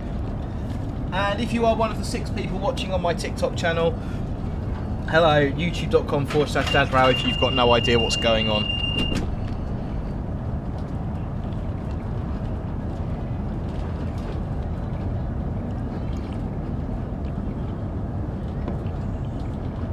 Jam man, sure it was planned. Of course it was.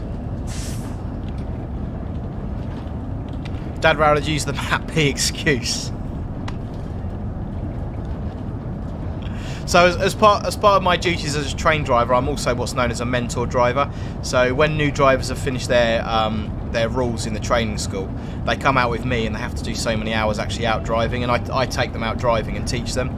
And that's the best excuse ever. The best excuse ever was just testing you. I've done that on purpose. Just seeing if you're on the ball. I mean, everyone knows you're lying, but it does the job. It does the job.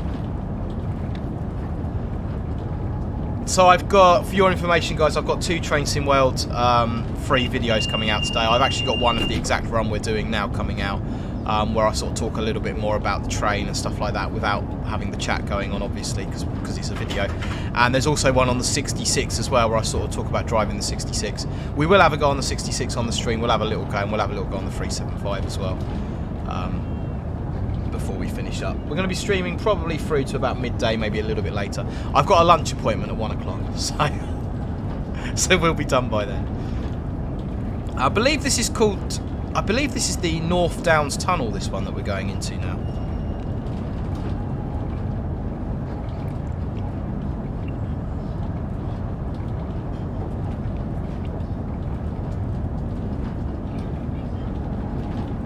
Matt plays, just tested the Ashford red light with Joe and confirmed it's all good. Just have to wait a few seconds longer and the light flips up to green on its own. Yeah, I wasn't suggesting it wouldn't, Matt. That's purely my fault. I should have checked the signal before I closed the doors. It's just, it's me getting overexcited. Just want to get in there and play the game. So, Yeah, really excited to show this off and what you guys have done with it. The new lighting system and the dynamic weather is kind of, it's just, you know, it's sold it completely for me.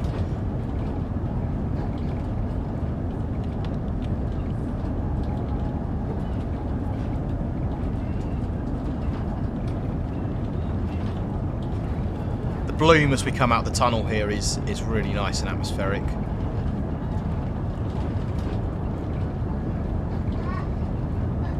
The German route, Carlsberg, it's not Carlsberg, that's an alcohol, isn't it? I don't do German pronunciations, I butcher German pronunciations. But the German route's worth having a look at, guys. That's really nice. The ICE one is a lovely train to drive. I'd love to do German stuff, but I just butcher the pronunciations. It's a bit weird actually, because I've done a train spotting video in Germany, like a travel vlog type video in Germany. I met up with a German train driver out there and went up with a couple of other guys, Rob and Dan, and we met up with Alex out there, German train driver. Done a bit of train spotting, and I sort of filmed those as like a vlog type video of a little bit of information and overlays, make it a little bit more interesting than just shots of the train. Do check that out, that's on the channel. But one of the places we went to visit was Fulda. And I spent a couple of hours at Fulda filming, and then lo and behold, Fulda comes out in Train Sim World 3, which was brilliant. The other place I visited was Koblenz on the Rhine Valley. So if we kind of follow the same pattern, that means we'll be getting the Rhine Valley, which would be lovely. I very much doubt it. I'm sure it's just coincidence that I was at Fulda and they done Fulda. But we can but hope. That would be a lovely thing to have. So we've just gone across the Medway Viaduct. That would have been a great opportunity for an outdoor shot. I suppose if we work on that principle, then they're going to do every location I've ever visited. That was just a bit coincidental though, that I'd visited Fulda like a couple of months earlier. Out of all the places in Germany, I'd happened to have gone there. It was just a little bit coincidental. Yeah, so there are gradients on this route, like I say, where you're being full power like we are now, and we were losing speed just because the gradients are so steep.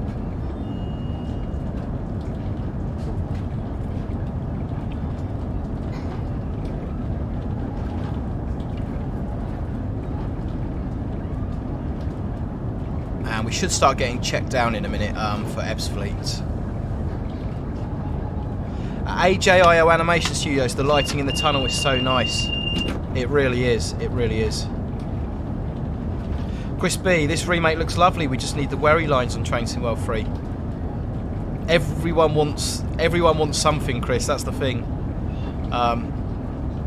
In time, we would like the whole of the UK and possibly European networks, definitely. Robert, first day purchase if you make a tea and biscuits mug. Robert, it will be done. It will be done by the end of next week. Which in train driver speak means in about 2 months' time. Matt Plays TV made me paranoid. Right, there we go, guys. So TVM is flashing at us.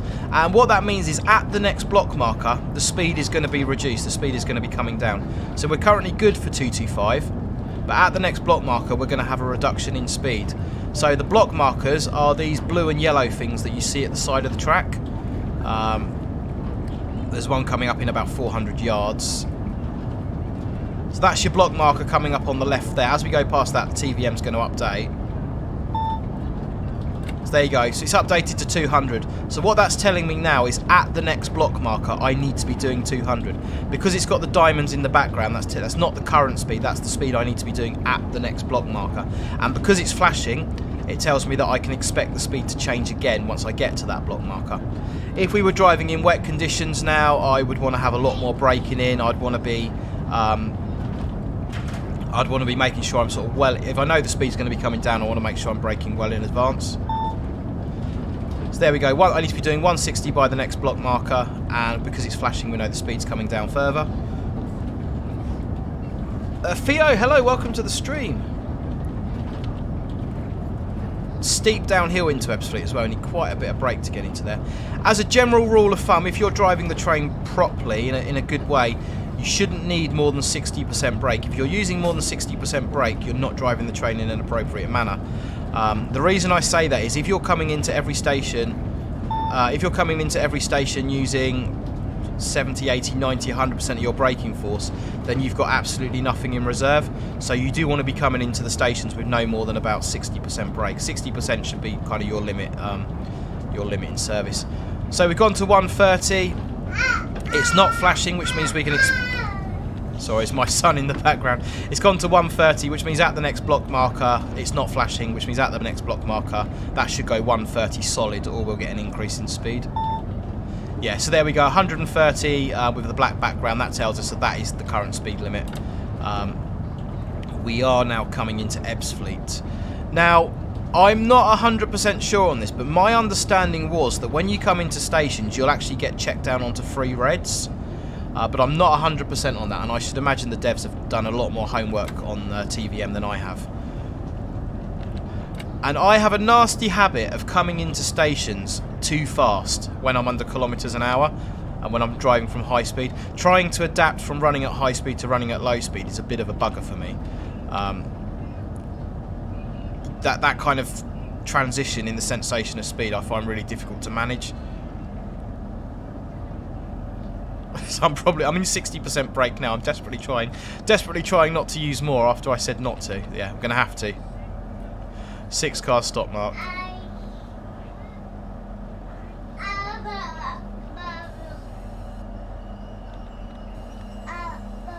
We'll reduce the brakes down for the stop though, so I'm sort of in 80-90% brake there, but we don't want to come to a stand with that much brake force because it will be a nice jolt in the seat, so we just bring the brakes back for the stop, which is a nice thing to do. Okay, so we're going to neutral, which is personal preference. We are a 6-car train, we are past the 6-car mark, and the doors are on the left. What's going on in the chat? Robert, will Reigate be updated? I have no idea. I was not a fan of Reigate in the Southeastern, in the London commuter. I must say the Reigate was not good. Bora Bye, got a train driver assessment coming up. Good luck with it. Amada, how are you playing this already? Is this one on Steam? So it is early release day today. I am fortunate enough to be one of Dovetail's ambassadors, so as of 10 AM I was allowed to play this game and stream it, but it will be, if you've got early access, it will be releasing today on at various different times on various different platforms. We'll do a nice flyby shot as we leave the station to let you hear the sounds of the train, which really are quite nice.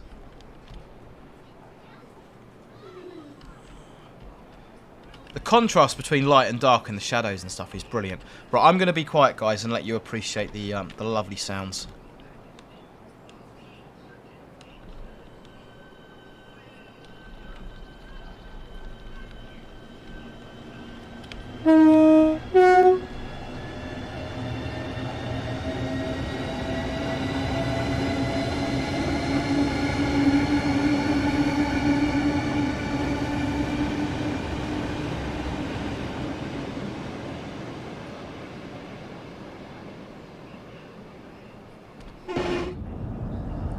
Looks and sounds lovely. The improvement on the sound mixing in game is very, very noticeable. I'm hoping a lot of the Preserve collection, a lot of the Train Sim World 2 routes get overhauled with the new sounds and stuff. That would be really, really good.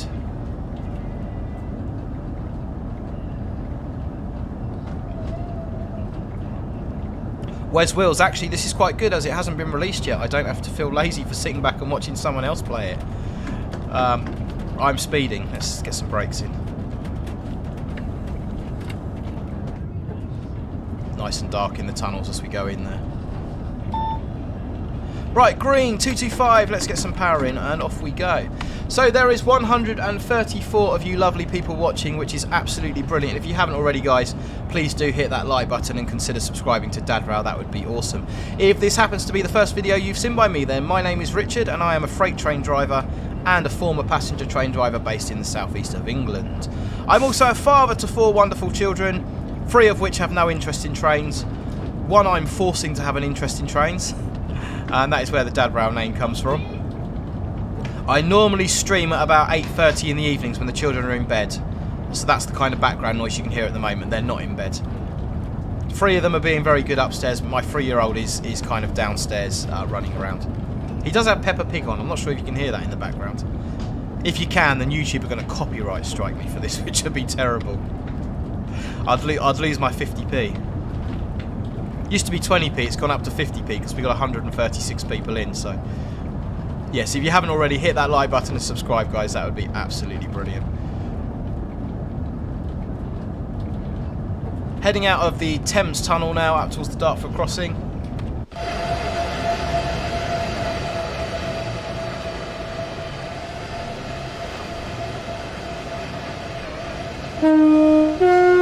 I mean, come on.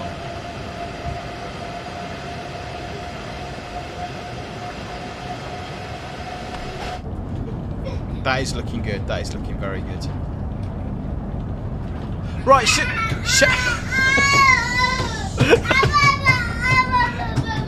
someone's happy. Shall we play locomotive location livery? Post your numbers now for locomotive livery location. For hip hop, no, you will need the Spirit of Steam in order to get the steam train services. So you can either buy Train Sim World with the Spirit of Steam, or if you've already got the Spirit of Steam on Train Sim World 2, that will carry over, and then you'll get the additional layers on the Southeastern High Speed. Traffic on the Dartford crossing now uses the right roads. This is, like I say, I've actually got a pre-recorded video coming out of this particular bit of the route.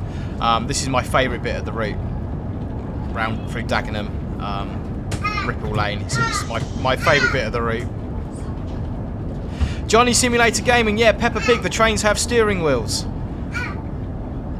I know. That episode really bugs me, genuinely.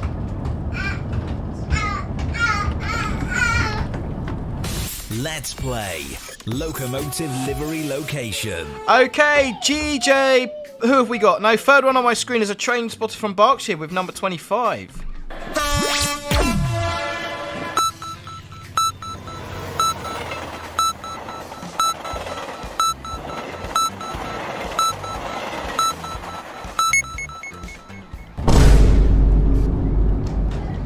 Can you get the locomotive location and livery off the train today? Rowan plays, Dad Rally, if I purchase Train Sim World 3 today, will I get it early or is it too late? I believe if you purchase it today, if you purchase the deluxe, or I'm not too clued up on the editions, I must say, but yeah, do check. I believe if it comes with early access, you will get access to it today once it releases. It releases at different times on various different platforms, but if you've got the early access, you will get it at some point today. Johnny Simulator Gaming says Network Rail HST at Derby, 156X LNER HST. Chegg says Class 43 at Dawlish. Z-Block, seems like the Peppa Pig train has an ATO and Miss Rabbit couldn't leave the driver's seat. No, she's just isolated the DSD, which is probably what I should have done before I left the driver's seat, to be honest.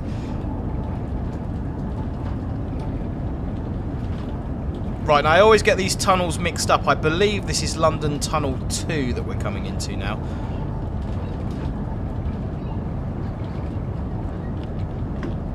Let's put the cab light on.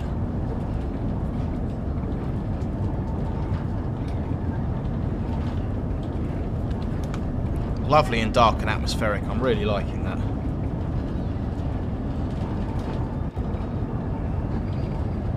Crazy Killer, the motorway on the new HS1 section doesn't have any traffic. I didn't notice that myself, Crazy Killer. That's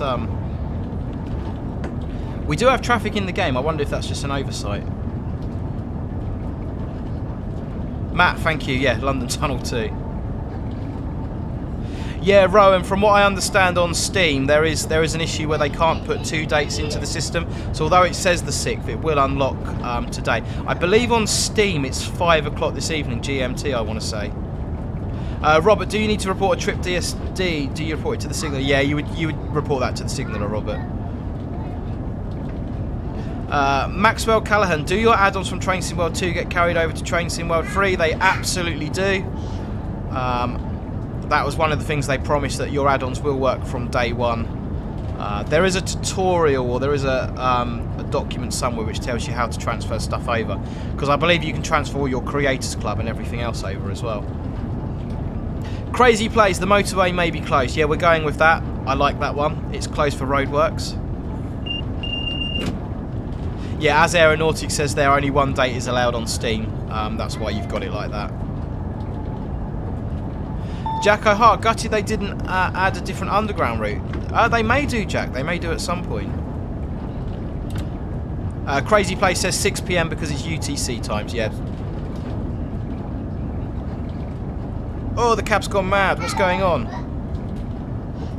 That didn't happen yesterday.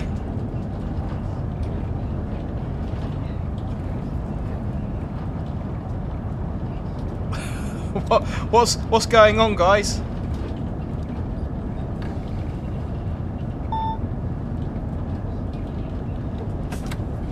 Yeah, I think with a game like this, when you've got so many services, so many routes and stuff like that, you know, it's going to be really, really difficult to play everything and get rid of all the bugs. So what I would say, guys, is if you do notice any bugs in the game, report them. And I'm sure the devs will be putting out fixes over the next couple of weeks to try and iron out all the faults in the game. There's certainly nothing in here that makes it unplayable. I've not come across any kind of red signals where I've been stuck and unable to move or anything like that. There's been nothing that's made it unplayable at all. There's been a couple of, like with the lighting there, it's a bit funky. But I certainly wouldn't say it was broken. It's definitely not broken. It's very playable.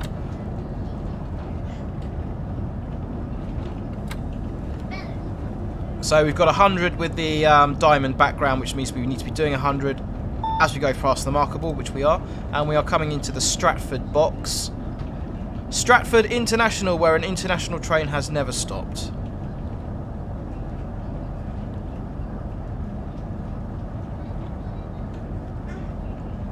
So again, I've got to watch me transition between... Nice bloom as we come out the tunnel. Watch me speed transition as we come into the platform. Try not to overrun it this time.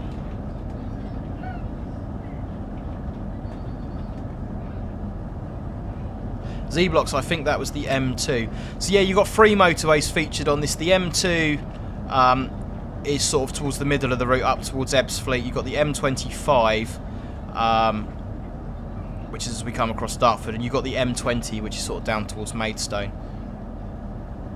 Right, we're in about 70% brake there. Let's try and stop this with no drama on the 6 car.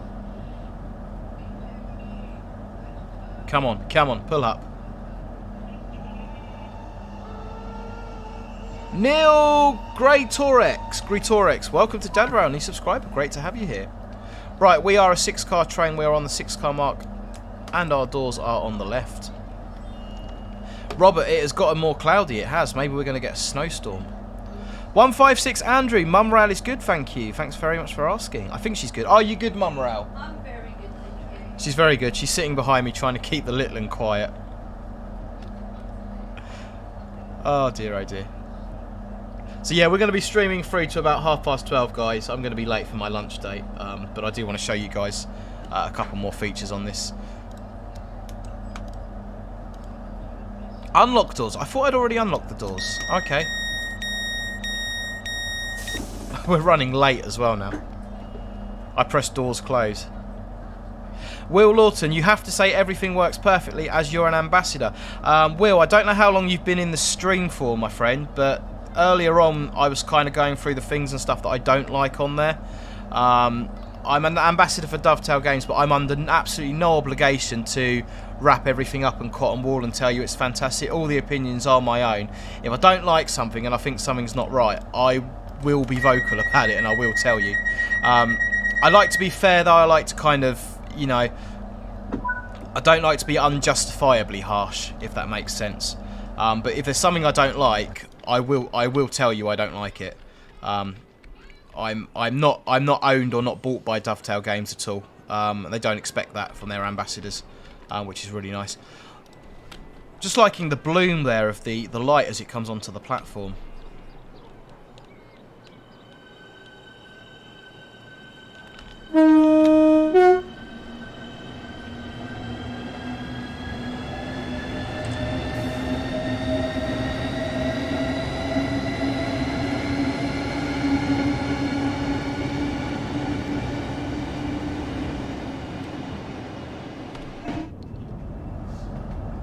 Lovely. London Tunnel 1. We're good for 100.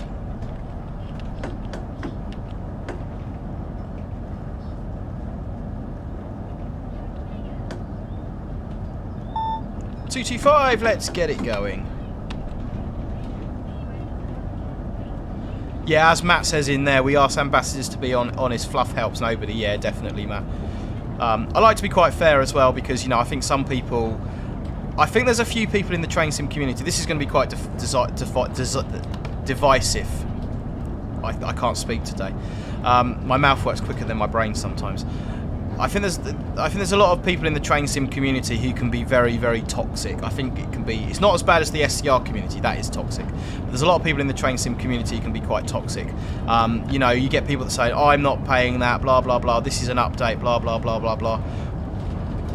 You know, devs got to eat. They're doing work, guys. They're working to improve the game. If you don't like the product, don't buy it. It's as simple as that. But, you know, respect the fact that these guys have put effort into it, and at the end of the day, they've got to eat. You get people being unfairly harsh about the product as well. If you want something that's 100% perfect, that's 100% spot on, that's got every single feature in it that you want, that looks amazing, you're going to need a massive computer that costs you about 10 grand in order to play it, because it's going to be unplayable because of the frame rates. So you're never ever going to get everything you want. You know, it's simple as that. And I think sometimes you kind of need to be a bit more... Why am I braking? Because I'm ranting, I'm on my soapbox. You sometimes need to be a little bit more realistic with what you expect. We'd all like to see this feature and this route and that route, but you can't do everything. For me, and I know there's devs in the chat and I've got no problems with saying it because, you know, like I say, the ambassador program's really open. For me, the biggest clanger with Train Sim World 3 was not releasing a brand new route with the game. I honestly feel that Southeastern High Speed should have been a DLC. I think if there'd been a new UK route on launch like there was with the German route and the American route, I think if there'd been a brand new UK route on launch, it would have been a lot better received by the community.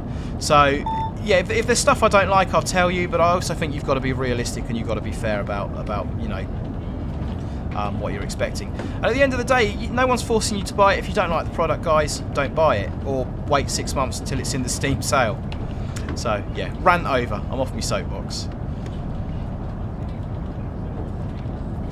Right, flashing 160, flashing 100, so let's get some brake in.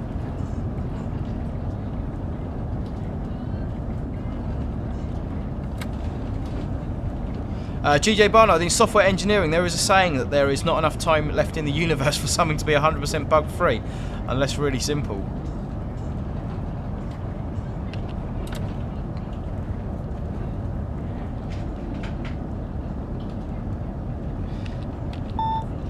I'm pressing the wrong buttons now. What we're doing, going down to 80. And then we'll switch back over to... classic signalling, line side signalling in just a second, which is why we can see the green up ahead.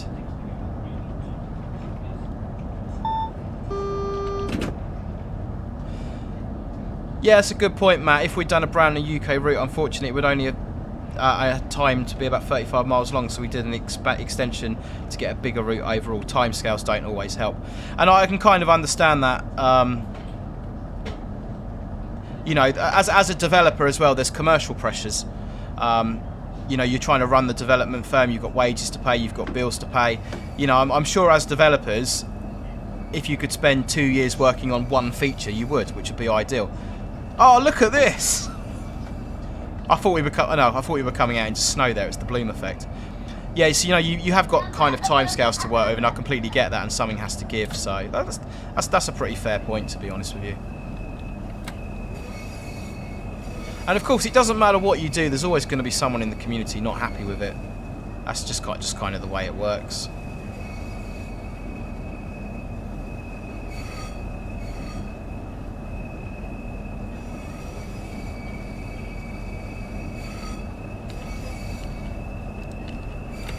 So I think I don't know how much you can say, Matt, as we've got you in the stream, and I'm really honoured to have you here.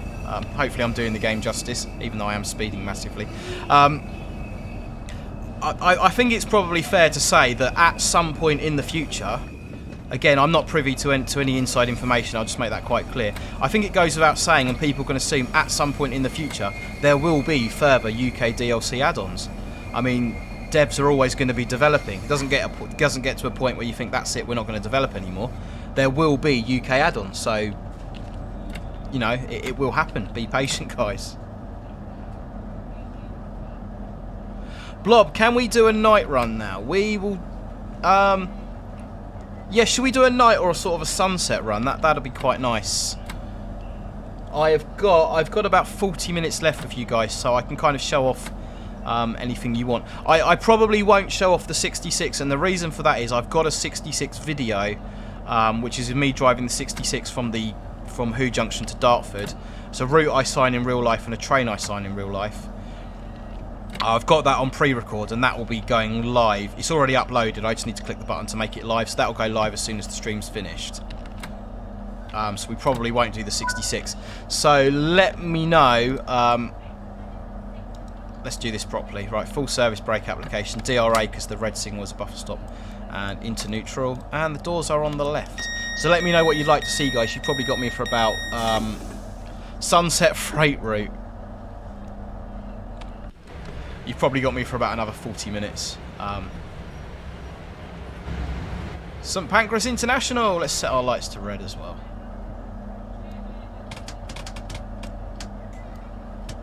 And let's see if we get any luck on the location now as well, guys. Let's play Locomotive Livery Location.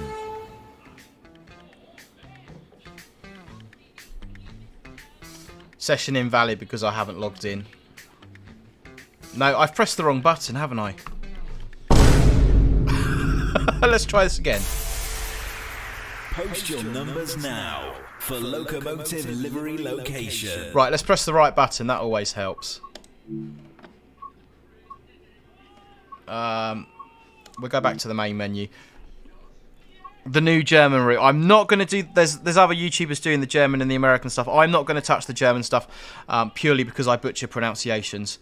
And if you want to see how badly I butcher pronunciations, check out my Germany train spotting travel vlog type video thing. And you'll see just how bad I do with pronunciations. Right, Matthew, you're the third one on my screen with number 19. Let's play Locomotive Livery Location. Gonna give you box number 19.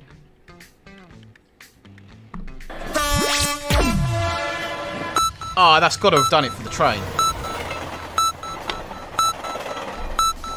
I'm going to up the ante as well in a minute, guys.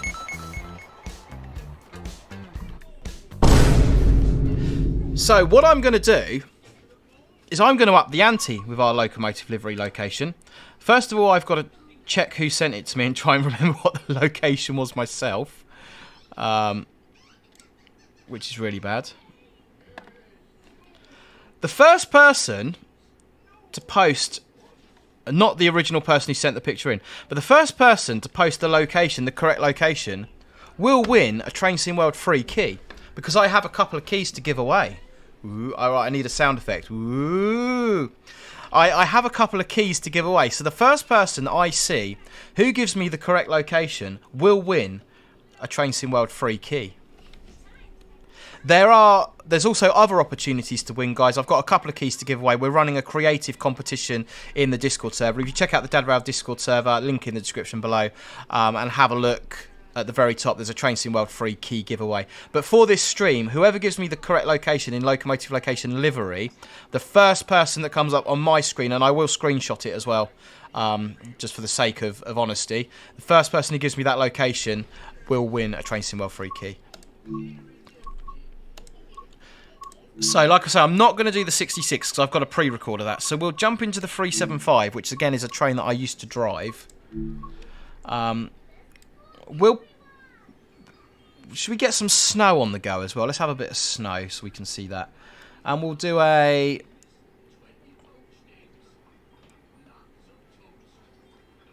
London Victoria to drive this service from Rochester to Faversham. We've already done it in that direction.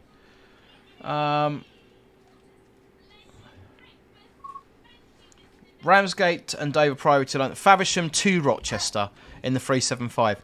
If we're in September, 1631, that's not going to be dark, is it, yet?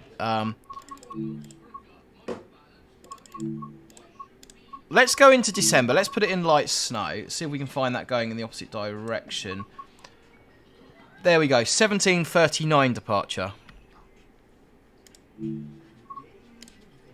Right, what have we got? What are we saying for location? Reading, Leeds, York, Newcastle, Gloucester, Leeds. You're just guessing now. You're just guessing. There's not much in there to go on location wise. There's not much to go on. Let's play again before we start.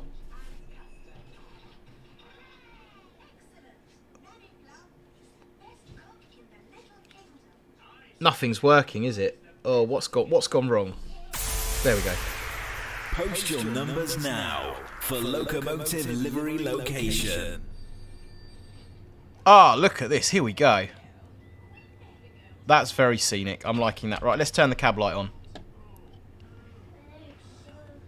Should we go a little bit? That's probably a little bit too dark. So where are we? 17:39.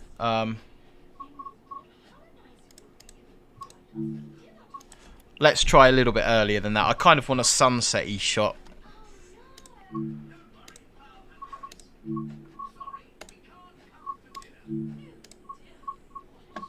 So that was 17:39.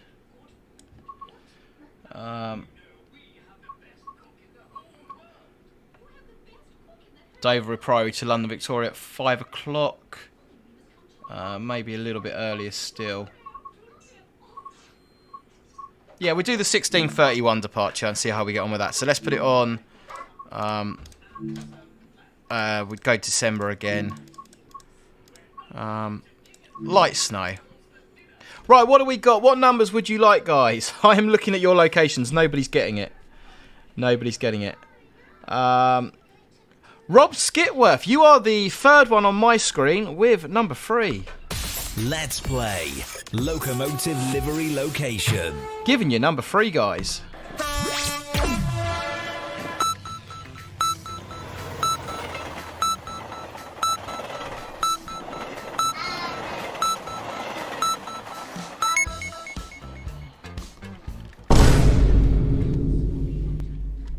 What are you thinking?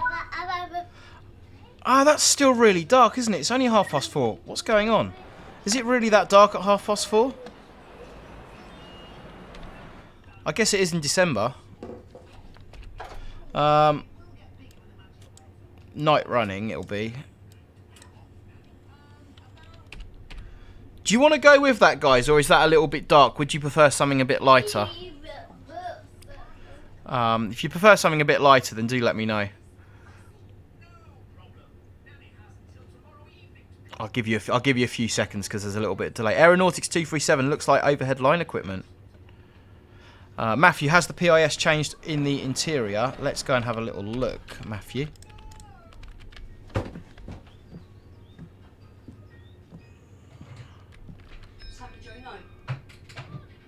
See it, say it, sorted.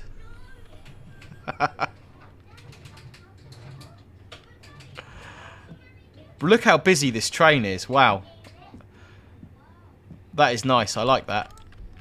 I do like that a lot.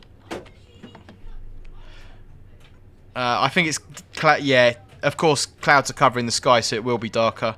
Lighter, too dark, too dark. Yeah, a couple of people saying it's too dark. Couple of people saying it's too dark, so... what time was this one? This was the 1 Papa 50. We'll go a little bit earlier then. As you can see, I'm very organised.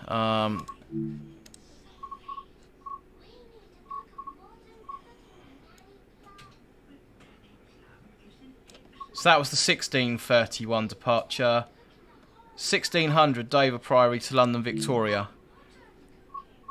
We'll go October. We'll go light. Oh no, we have to go November to get. Oh no, we need to go December to get light snow. Right, let's see how we get on with that one. Bristol Parkway says train spot from Berkshire. Finsbury Park. Lots of people wanting to win. Nobody has got it at the moment. Nobody has got it. Ah, that's perfect. That's beautiful. We're going to go with that. That's beautiful.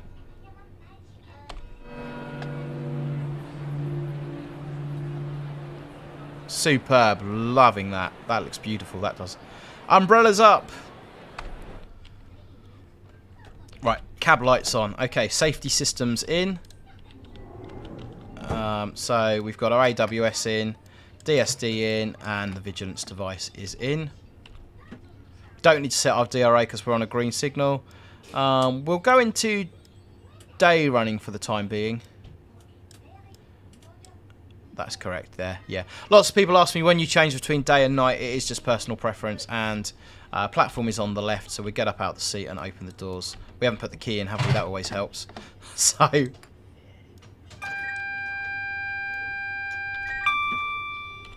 and we'll open the doors on the left-hand side there. We do have our 2-minute setup time, which I've wasted pretty much all of that. Loving the snow on the train.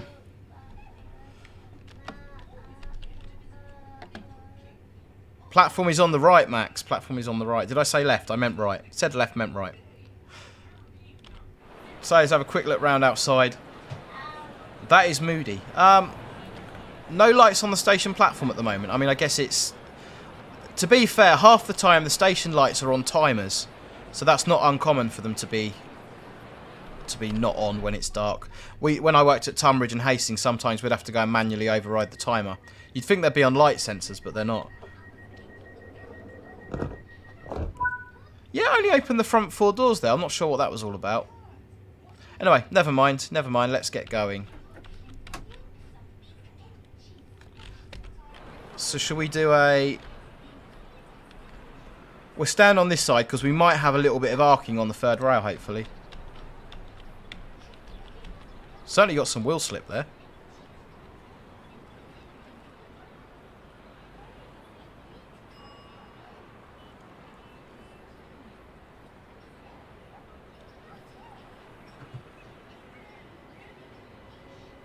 Oh, look at the kick up on the snow.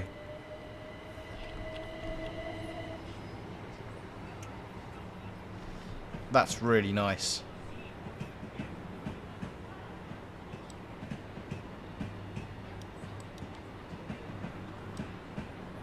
And we got a white one on the back.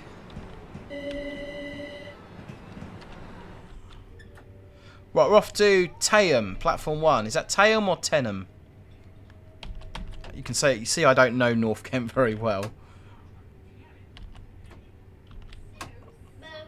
Right, let's get some wipers on. Intermittent. Intermittent should be okay. And let's get the train going. Traction sound light has come on. So on 375s, you can only actually get traction sound when the light comes on. And as it says there, use sparingly to preserve sound for braking usage. So you get the sounders work automatically under braking conditions, providing you're in brake step 2. You don't get sounding in brake step 1. You only get sounding in brake step 2. But under power conditions, if you need sound, you have to press and hold the button. Right, let's turn the cab light off. Get a bit of atmosphere. A lot of atmosphere.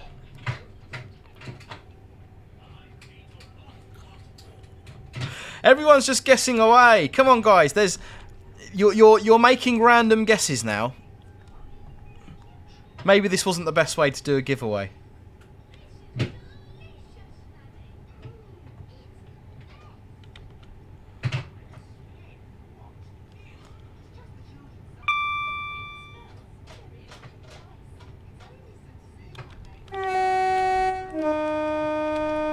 Whistleboard.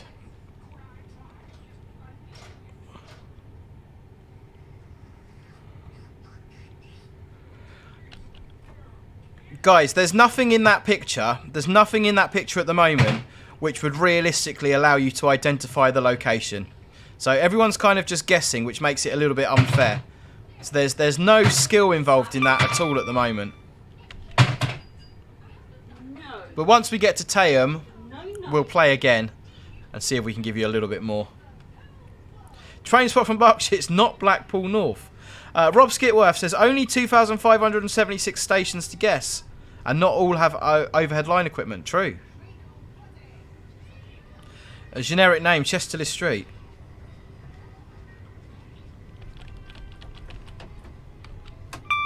Right, Matt plays. Thanks, Matt. You've come to my rescue. As well as telling me the location, tell me why you think it's that location. I like that. That's brilliant. Thanks, Matt. Look at the lighting on the crossing there. Look at the way that's illuminated. Wow, that's lovely. Matt has come to my rescue. Andy, good afternoon. Welcome to the stream.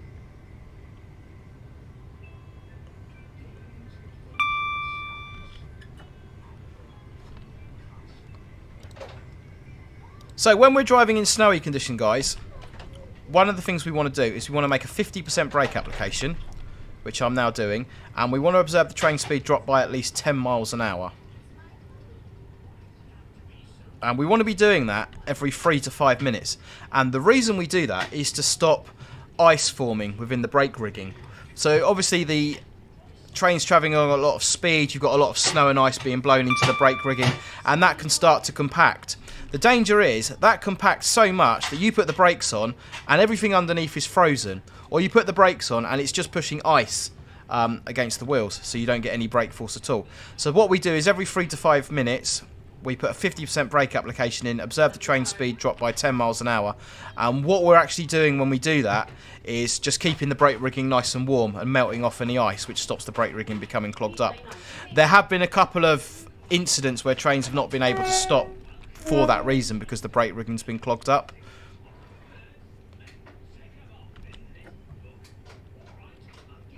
So we are a 8-car train, we are for the 8-car mark. Look at the texture on the snow as well, that's really nice. It's not just like perfectly smooth. It's almost got like footprints on it where people have walked. That's a very bad stop. Everyone's just spilt their coffee. Okay, right. We are an 8-car train. We're past the 8-car mark. Into neutral and open the doors.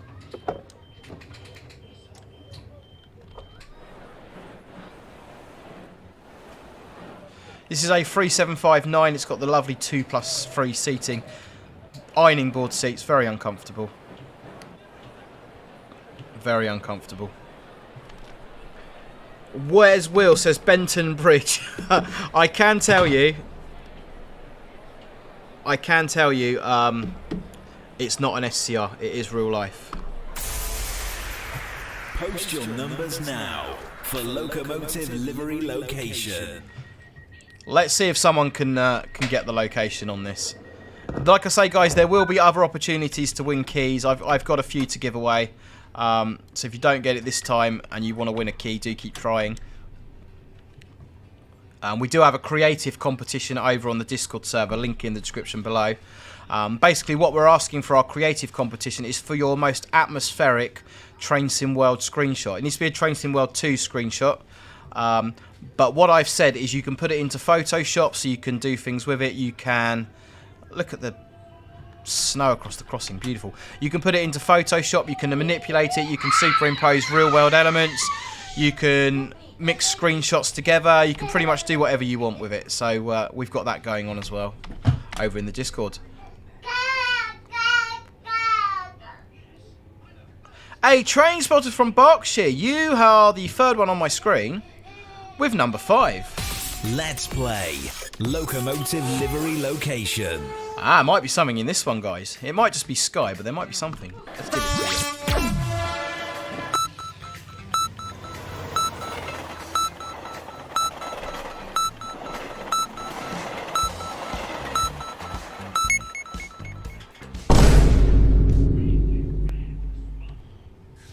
Bluegrass is going for Chester. Joe R. Cornwall. It's not in Cornwall. I think the big giveaway there, Joe, is that we've got overhead line equipment in the picture. So it's definitely not Cornwall.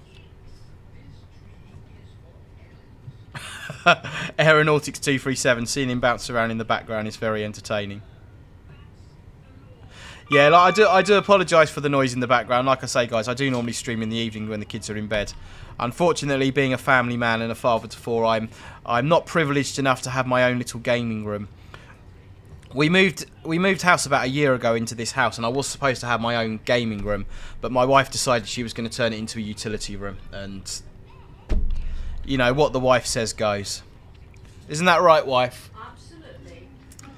So she got a utility room, and I got a corner of the living room. The living room which needs decorating. Excuse my very outdated decor. We've lived here a year and haven't modernised the house yet, so. Right, Sittingbourne is a mile away, so we'll shut off there and start coasting.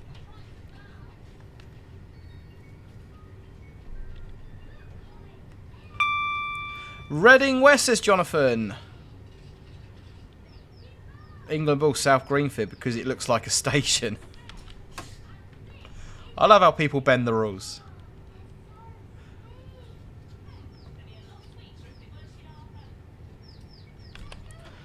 I think Dead Rat, I think you're trying to throw people off the scent there. If it has overhead lines, it's 100% in the south.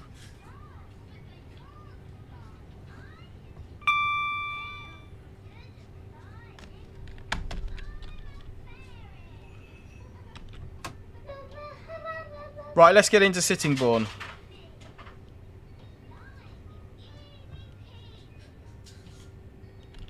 We need to get a little bit of brake in there as well. It can be slippery when you've got icy conditions. The biggest problem we get with icy conditions on third rail is that the trains struggle to draw power. Oh, crikey. That was cool.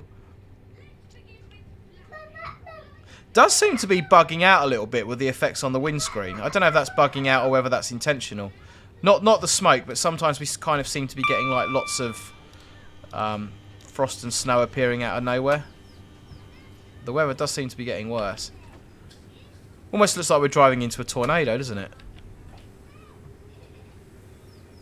Yeah, definitely getting worse. Oh my crikey. That is atmospheric. Oh, this just got a lot more interesting. Right, we are... can't even see. We're an 8-car train, 8-car marked platform on the left. This is going to be an interesting drive. Ladies and gentlemen, I can confirm... Let's play Locomotive Livery Location. Somebody has the location correct. So I would like to say a massive congratulations to... It's time to reveal today's Locomotive Livery Location. A massive congratulations to a train spotter from Berkshire. You have won a copy of Train Sim World 3. That is a Class 43 HST at Durham. Well done, Pud, for getting that. If you send me a message on my Discord server, press that button there. If you send me a message on my Discord server, a train spotter from Berkshire, then I will get that key over to you. Well done for that. Let's jump back into the game. Oh, Noah Hunter's also sent a picture in, but I don't think we're going to get time for another round of this today. So let's jump back into the game. We're going to finish off this run, which is now looking incredibly atmospheric. And this could be a little bit challenging as well now. That is looking superb. Matt, if you're in the chat, why do we not have station lights? Should we have station lights? Should they be working? That's kind of spoiling it a little bit, not having the station lights. Right, we're going to have to put the wipers on slow at least. We'll turn the cab light off. Okay, we're off to Newington. Yes, Crouchy Tiger Hidden Rally, it was Durham. Like I said, guys, as well, if you check out the Discord server, there is a creative competition, so there's opportunities to win there. And you can also tune into the streams over the next week or so, and I've got a few more codes to give away, so more opportunities to win. Right, leaving on a green. This is very, very... Yeah, do you see what I mean there? You kind of got that flash of stuff happening on the windscreen, and then it disappeared.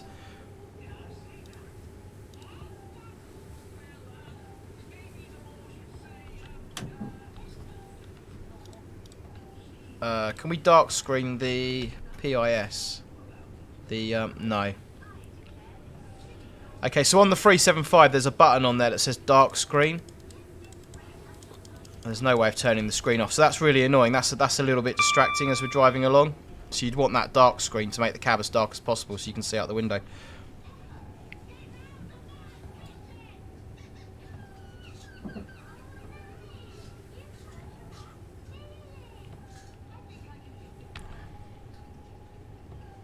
Dominic Cummings has heard of Durham, incidentally, if anyone's seen Splitting Image. See if you get the reference there.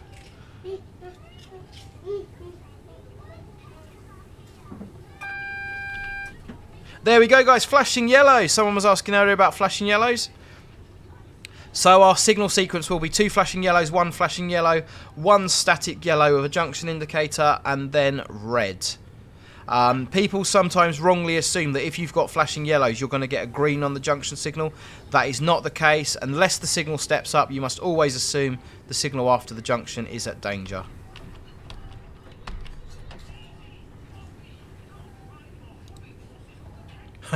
Generic name, Barnard Castle Action. Yep. That's the one. That's what I was referring to. The signals pop in the distance really well. That's quite nice. We can see that signal from a mile off.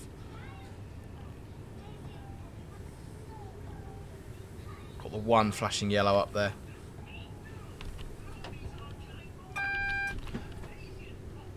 So I'm going to get a little bit of brake in there. We'll do step 2, and that counts me running brake tests in the snow and ice as well.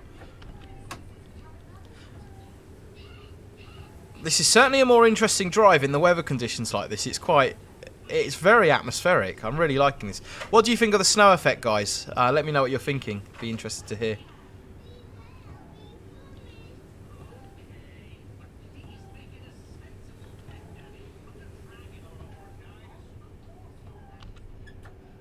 So we're going to be going we'll probably get to the end of this run, guys, and that will be the end of my live stream on this. There are still 91 of you lovely people still watching the game, still watching the stream. So if you haven't already, please do hit that like button. It really does help me out. And consider subscribing to Dad Rail. Right, position 1 and 1 yellow. So we do still need to assume that the next signal is going to be red.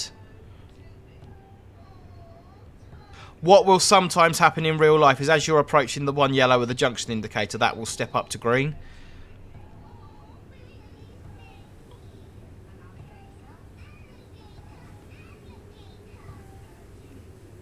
GJ Barnard, love the simulated weather. Jonathan Holmes, well done dovetail on this one. Rowan Plays, I love it.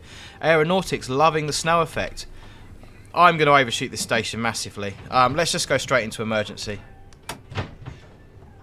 Let's give myself a fighting chance of stopping. Yeah, loving the texture of the snow on the platforms, like I said earlier as well. That's really nice.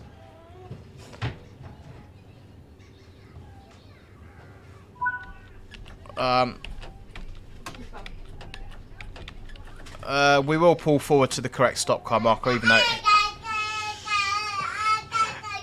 it has registered the stop, but I'll pull forward because I'm a good driver, very professional like that, honestly.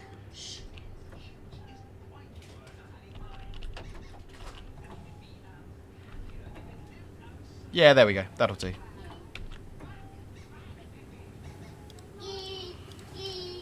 So we're going to neutral and all release, open the doors. Yeah, Matt, it appears to be all the stations so far that we've stopped at have had no platform lights on them. Emmaroon, welcome to Dad Rail, new subscriber. Great to have you here, bud. The one thing I will say is that this is actually very, very unrealistic. This is really, really unrealistic. And I'll tell you for why. If the weather was this bad, trains would be cancelled and not running.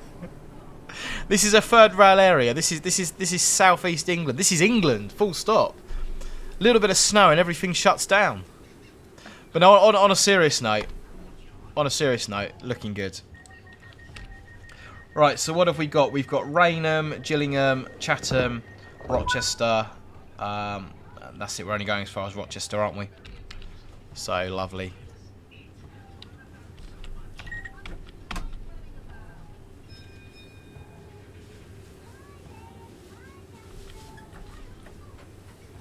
Matt says station lighting is currently activated by time of day, I think. I'll add it to the list. Yeah, no worries, Matt.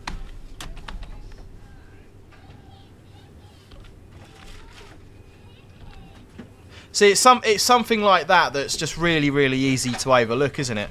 You set the station lighting by time of day, and then suddenly you're doing a scenario where it's December and you've got the snow turned right up. Like we say now, it's only 4:20 in the afternoon and it's pitch black because it's snowing really heavy and everything else. Then the station lighting doesn't turn on. So when you change one thing in game, that then impacts on 20 other things. So trying to kind of work for everything and find the bugs and find what it impacts it can be really difficult. So one small change can just have a ripple effect and sort of affect absolutely everything going down the line. Yeah, Mark B, wrong kind of snow on the tracks.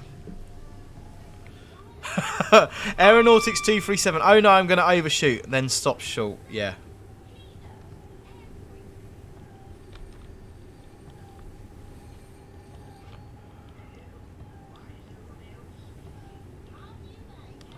Right, there is another rule during falling snow, which means we should be travelling at 10 miles an hour below the maximum line speed as well. It's 10 miles an hour below the line speed, not less than 50, I want to say. Snow and ice and adverse weather conditions, it's something we don't deal with very often. It's one of those modules of the rule book that you sometimes need to get out and revise. So if I knew I was going to be driving in these sort of conditions, or I was expecting the conditions, I'd be getting my rule book out and just double checking all my speeds and stuff like that. That is why we have access to the rule book on our iPads as drivers.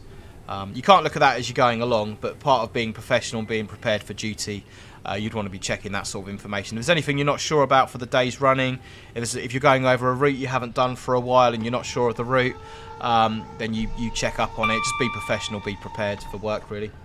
Picky111, welcome to Dad Row, new subscriber.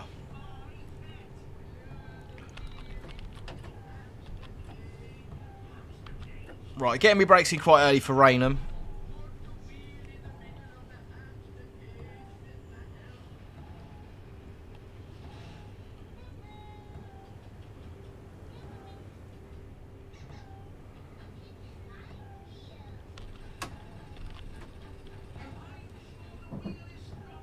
I've got absolutely... This is one of those things, guys. If you had route knowledge on this line... I don't have route knowledge. I don't sign this particular section. You would be driving at... What's the line speed now? The line speed 75. You've got to be doing 10 under line speed in these conditions. You would be driving along at 65 miles an hour, putting your brake in exactly where it needs to go in and stopping on the mark. And you would be driving along, and you'd probably be keeping time to within a couple of minutes. Just because your route knowledge has got to be that precise, you've got to know exactly where you are, where your braking points are. I mean, I'm driving very gingerly at the moment, as you can see, but in reality, you would be coming along at line speed, almost line speed.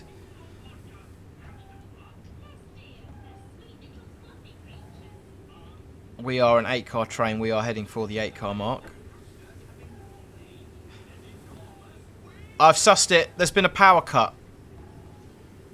The whole of Kent is in darkness. There's been a power cut, ladies and gentlemen. That is why none of the station lights are working. There's been a power cut. So we are 8 on the 8 doors on the left. And before anybody asks... Before anybody says anything, the railway has its own power supply. There are high voltage cables that run alongside the tracks to the railway substations. It doesn't come off the local grid. The railway has its own power supply. So signals and traction power are all provided by a completely different supply. So there's been a power cut across the whole of Kent, which hasn't affected the railway because it has its own supply, and that is why the station lights are not working. Because the weather's so bad, you know, that's just what's happened. Maxwell, Dungeon SB has failed. There you go.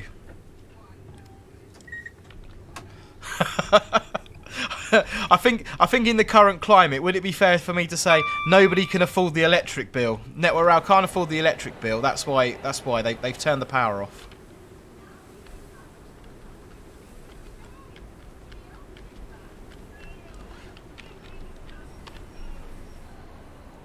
Arcing and sparking there.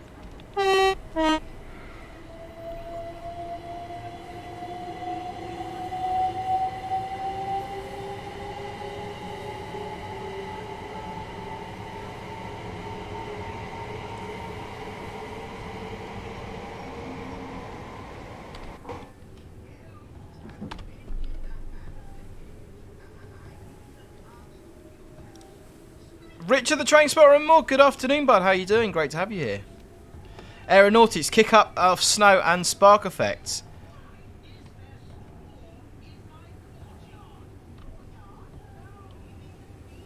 Oh wait, that wasn't kick up. Wes will saving money by turning the lights off when it's too cold for people to complain. That's a good idea. I can see the merit. It's a good idea.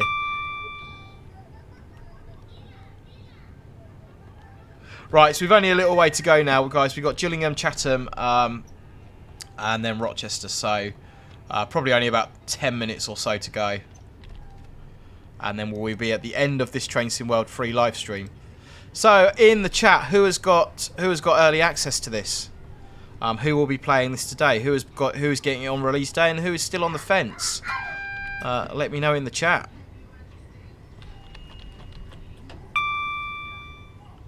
So referencing again for frame rate, guys, I'm currently getting 65 FPS.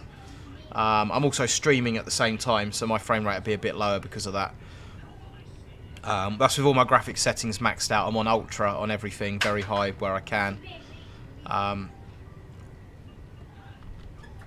So I mean, like I said, I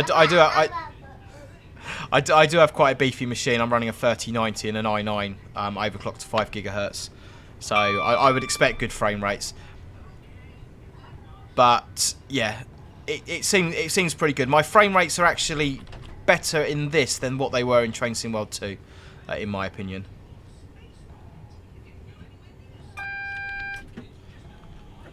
Look at the lighting on the sidings as we come past. It's just really, really atmospheric.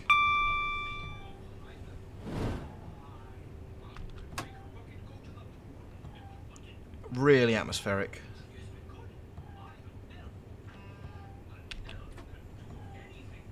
Chris B, on the fence, but not because of the game or the quality, etc. Yeah, I sort of understand where you're coming from, Chris. Mark B is waiting for it to download. Joseph, hello, welcome to the stream. GJ Barner patiently waiting until 1800 to download and install time.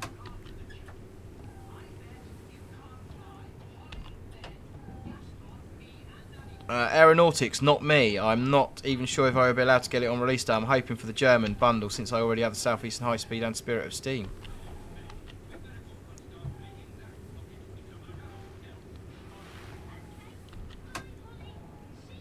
Yeah, there's the tri-state banner repeater there, so we know that the signal at the end of the platform is green because we've got the green background.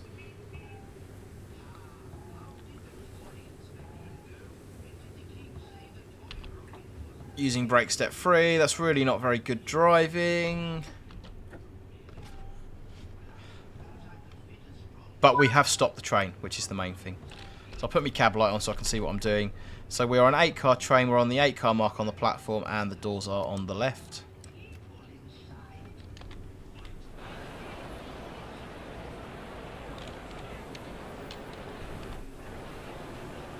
That is blowing a gale.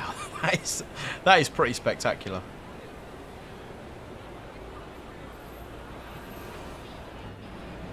Yeah, just need to get those station lights working. Hopefully that'll be sorted pretty soon.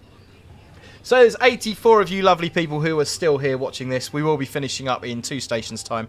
If you haven't already, guys, please do hit that like button and consider subscribing. It does help me out absolutely massively. YouTube do give me about 20p for doing these videos. I don't do it for the money though, I do it because I enjoy doing them. And it's really nice playing these games with the chat and kind of hanging out with you guys as well and having a bit of banter. It makes it all worthwhile. But yeah, by simply pressing the like button and subscribing, you are helping me out absolutely massively. So we are 50, and then I think we drop down to 30 in a minute as we come through Chatham and then eventually into Rochester.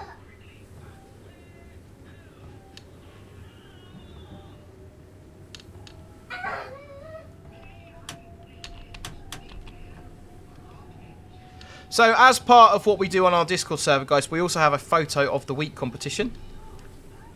And last week's theme was Metro and Underground, and that was our photo of the week as posted by Hayden S. So if you head over to the Discord server, link in the description below, you'll find the photo of the week competition. This week's theme is on-track machines and test trains. So if you want to go over there and enter and vote on your favourite picture, you can do. What happens is that the competition runs over 5 weeks. So we take 4 pictures, and on the 5th week they're all put into like a grand prize draw where people vote on their favourite over the past 4 weeks. And then that person wins an exclusive Dad Rail mug. I say exclusive, they're not that exclusive because you can buy them from the Dad Rail store. But the winner of that competition wins a Dad Rail mug. So there is Dad Rail merch at stake. Right, yes, we're approaching the 50, we're doing 50, so that's good.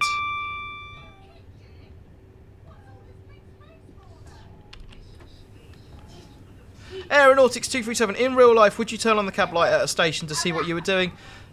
Completely depends, it's entirely up to you, bud. In real life, you can sort of feel around the cab, you know where the buttons are and what's going on. Here I'm kind of trying to click things, not being able to see too well. So it would be entirely up to you. Some drivers would, some drivers wouldn't. It's in a lot of respects, driving trains in real life, the actual kind of... Oh, there's me 30. I even said there was a 30 and still didn't slow down for it. Driving trains in real life in a lot of respects is a little bit easier. Sort of judging your stopping distances is a bit easier because you've got that sense of movement, that sense of inertia. You can actually physically feel the controls, so rather than trying to fiddle around on a keyboard, you've got your AWS plungers there, your power controllers there, your door buttons are there, so everything's a little bit easier in some respects. It is much easier to judge your speed in the real world than what it is on a simulator, what it is sitting in front of the computer screen, 100%. There's no depth perception as you're looking at the screen.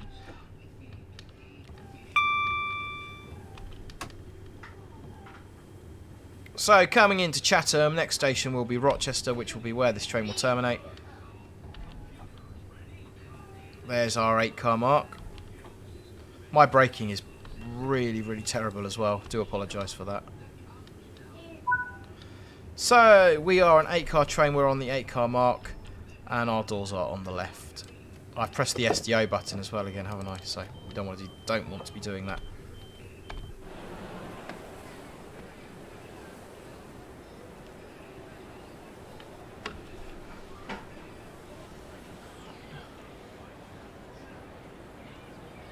Orby buttons for the win. What's Orby buttons, Wes? I haven't... I don't know what Orby buttons are. I have to have a look at that. Kent Rail Adventure. Is that snow in a tunnel? I didn't notice myself, but it could well have been. The amount of tunnels that leak in the real world, you would not... Tunnels are very, very leaky things. So we're going to Rochester. Let's have one more from the platform.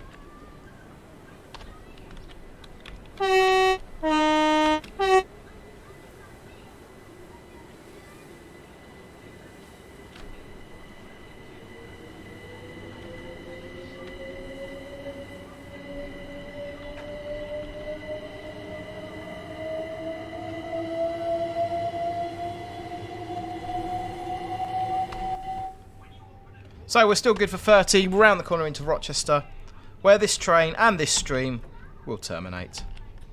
Because I have a lunch appointment at 1 o'clock and it's 12:30 already, so...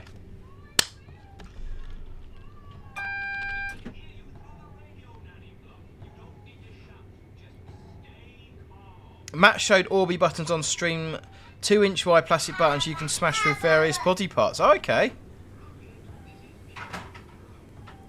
And do they act as like a controller? I'm guessing you can configure them to work with Train Sim World. That'd be pretty awesome. Me personally, I would like to see... I don't think it'll ever happen. Let's turn the cab light off. I would like to see kind of the same level of support for third-party software as what you've got with in the flight community. So I've got a little bit of a home cockpit set up. I've got various panels and bits and bobs. I think being able to have like multi-monitor on Train Sim and kind of being able to have joystick support and sort of external software support, external hardware support would be really good. That's something I would really, really like to see. I don't ever think we will. I don't know if the market's there for it, but if I had the ability and the coding knowledge, that's something I would personally probably put a lot of effort into trying to make work. New subscriber, Jandri Panga. Hello, welcome to the channel. Right, we are red ahead. We should be doing no more than 20 mile an hour over the AWS magnet as we come into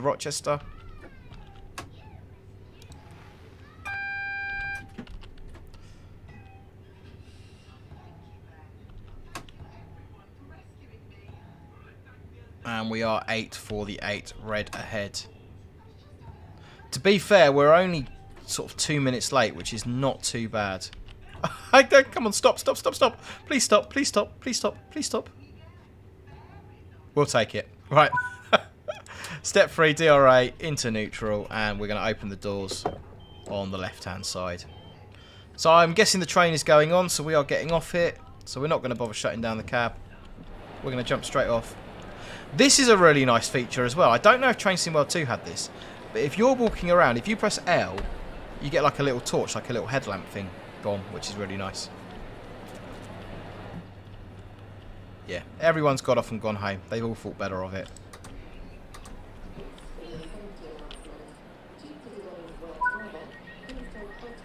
We'll go for a ride on a 375. Yeah, a little bit of speeding there, but not too bad. We got a silver medal. The scoring system in this seems to be, it might just be my perception, it seems to be a little bit harder to get the gold medals, which is a good thing, because I think they were a bit easy to get in Train Sim World 2. That could just be my perception. It's possible that it hasn't changed at all. That's just my opinion. But oh, Train Sim World 2 always had the torch. There we go, guys. So, thank you very much for joining me. Congratulations to a train spotter from Berkshire for winning the key. Get in contact with me on Discord, bud, and I will arrange for that to be sent over to you on your chosen platform. What do you think of the game, guys? Let me know in the comments section below. Hope you have enjoyed this stream. I am really liking it.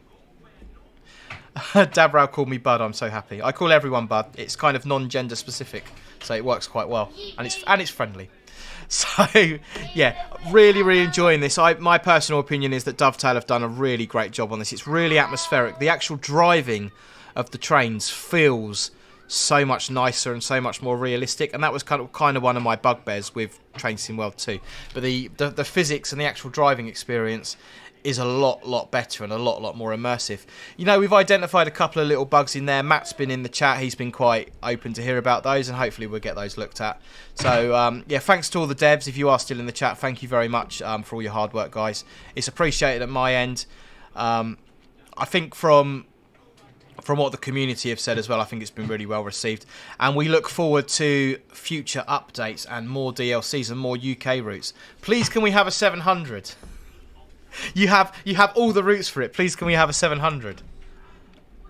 I was looking out in the preview streams for like teasers, but I didn't see anything. So there we go, guys. Have lots of fun playing Train Sim World 3. If you want to see the Class 66, there is a Class 66 video, and that will be going live in around about 5 minutes' time. I've just got to press the button to do that. So if you want to see that, I'll post a link to that in the Discord. And that is me driving the 66 and kind of talking through my opinions and stuff on it. But it's good. The 66 is good. So, there we go.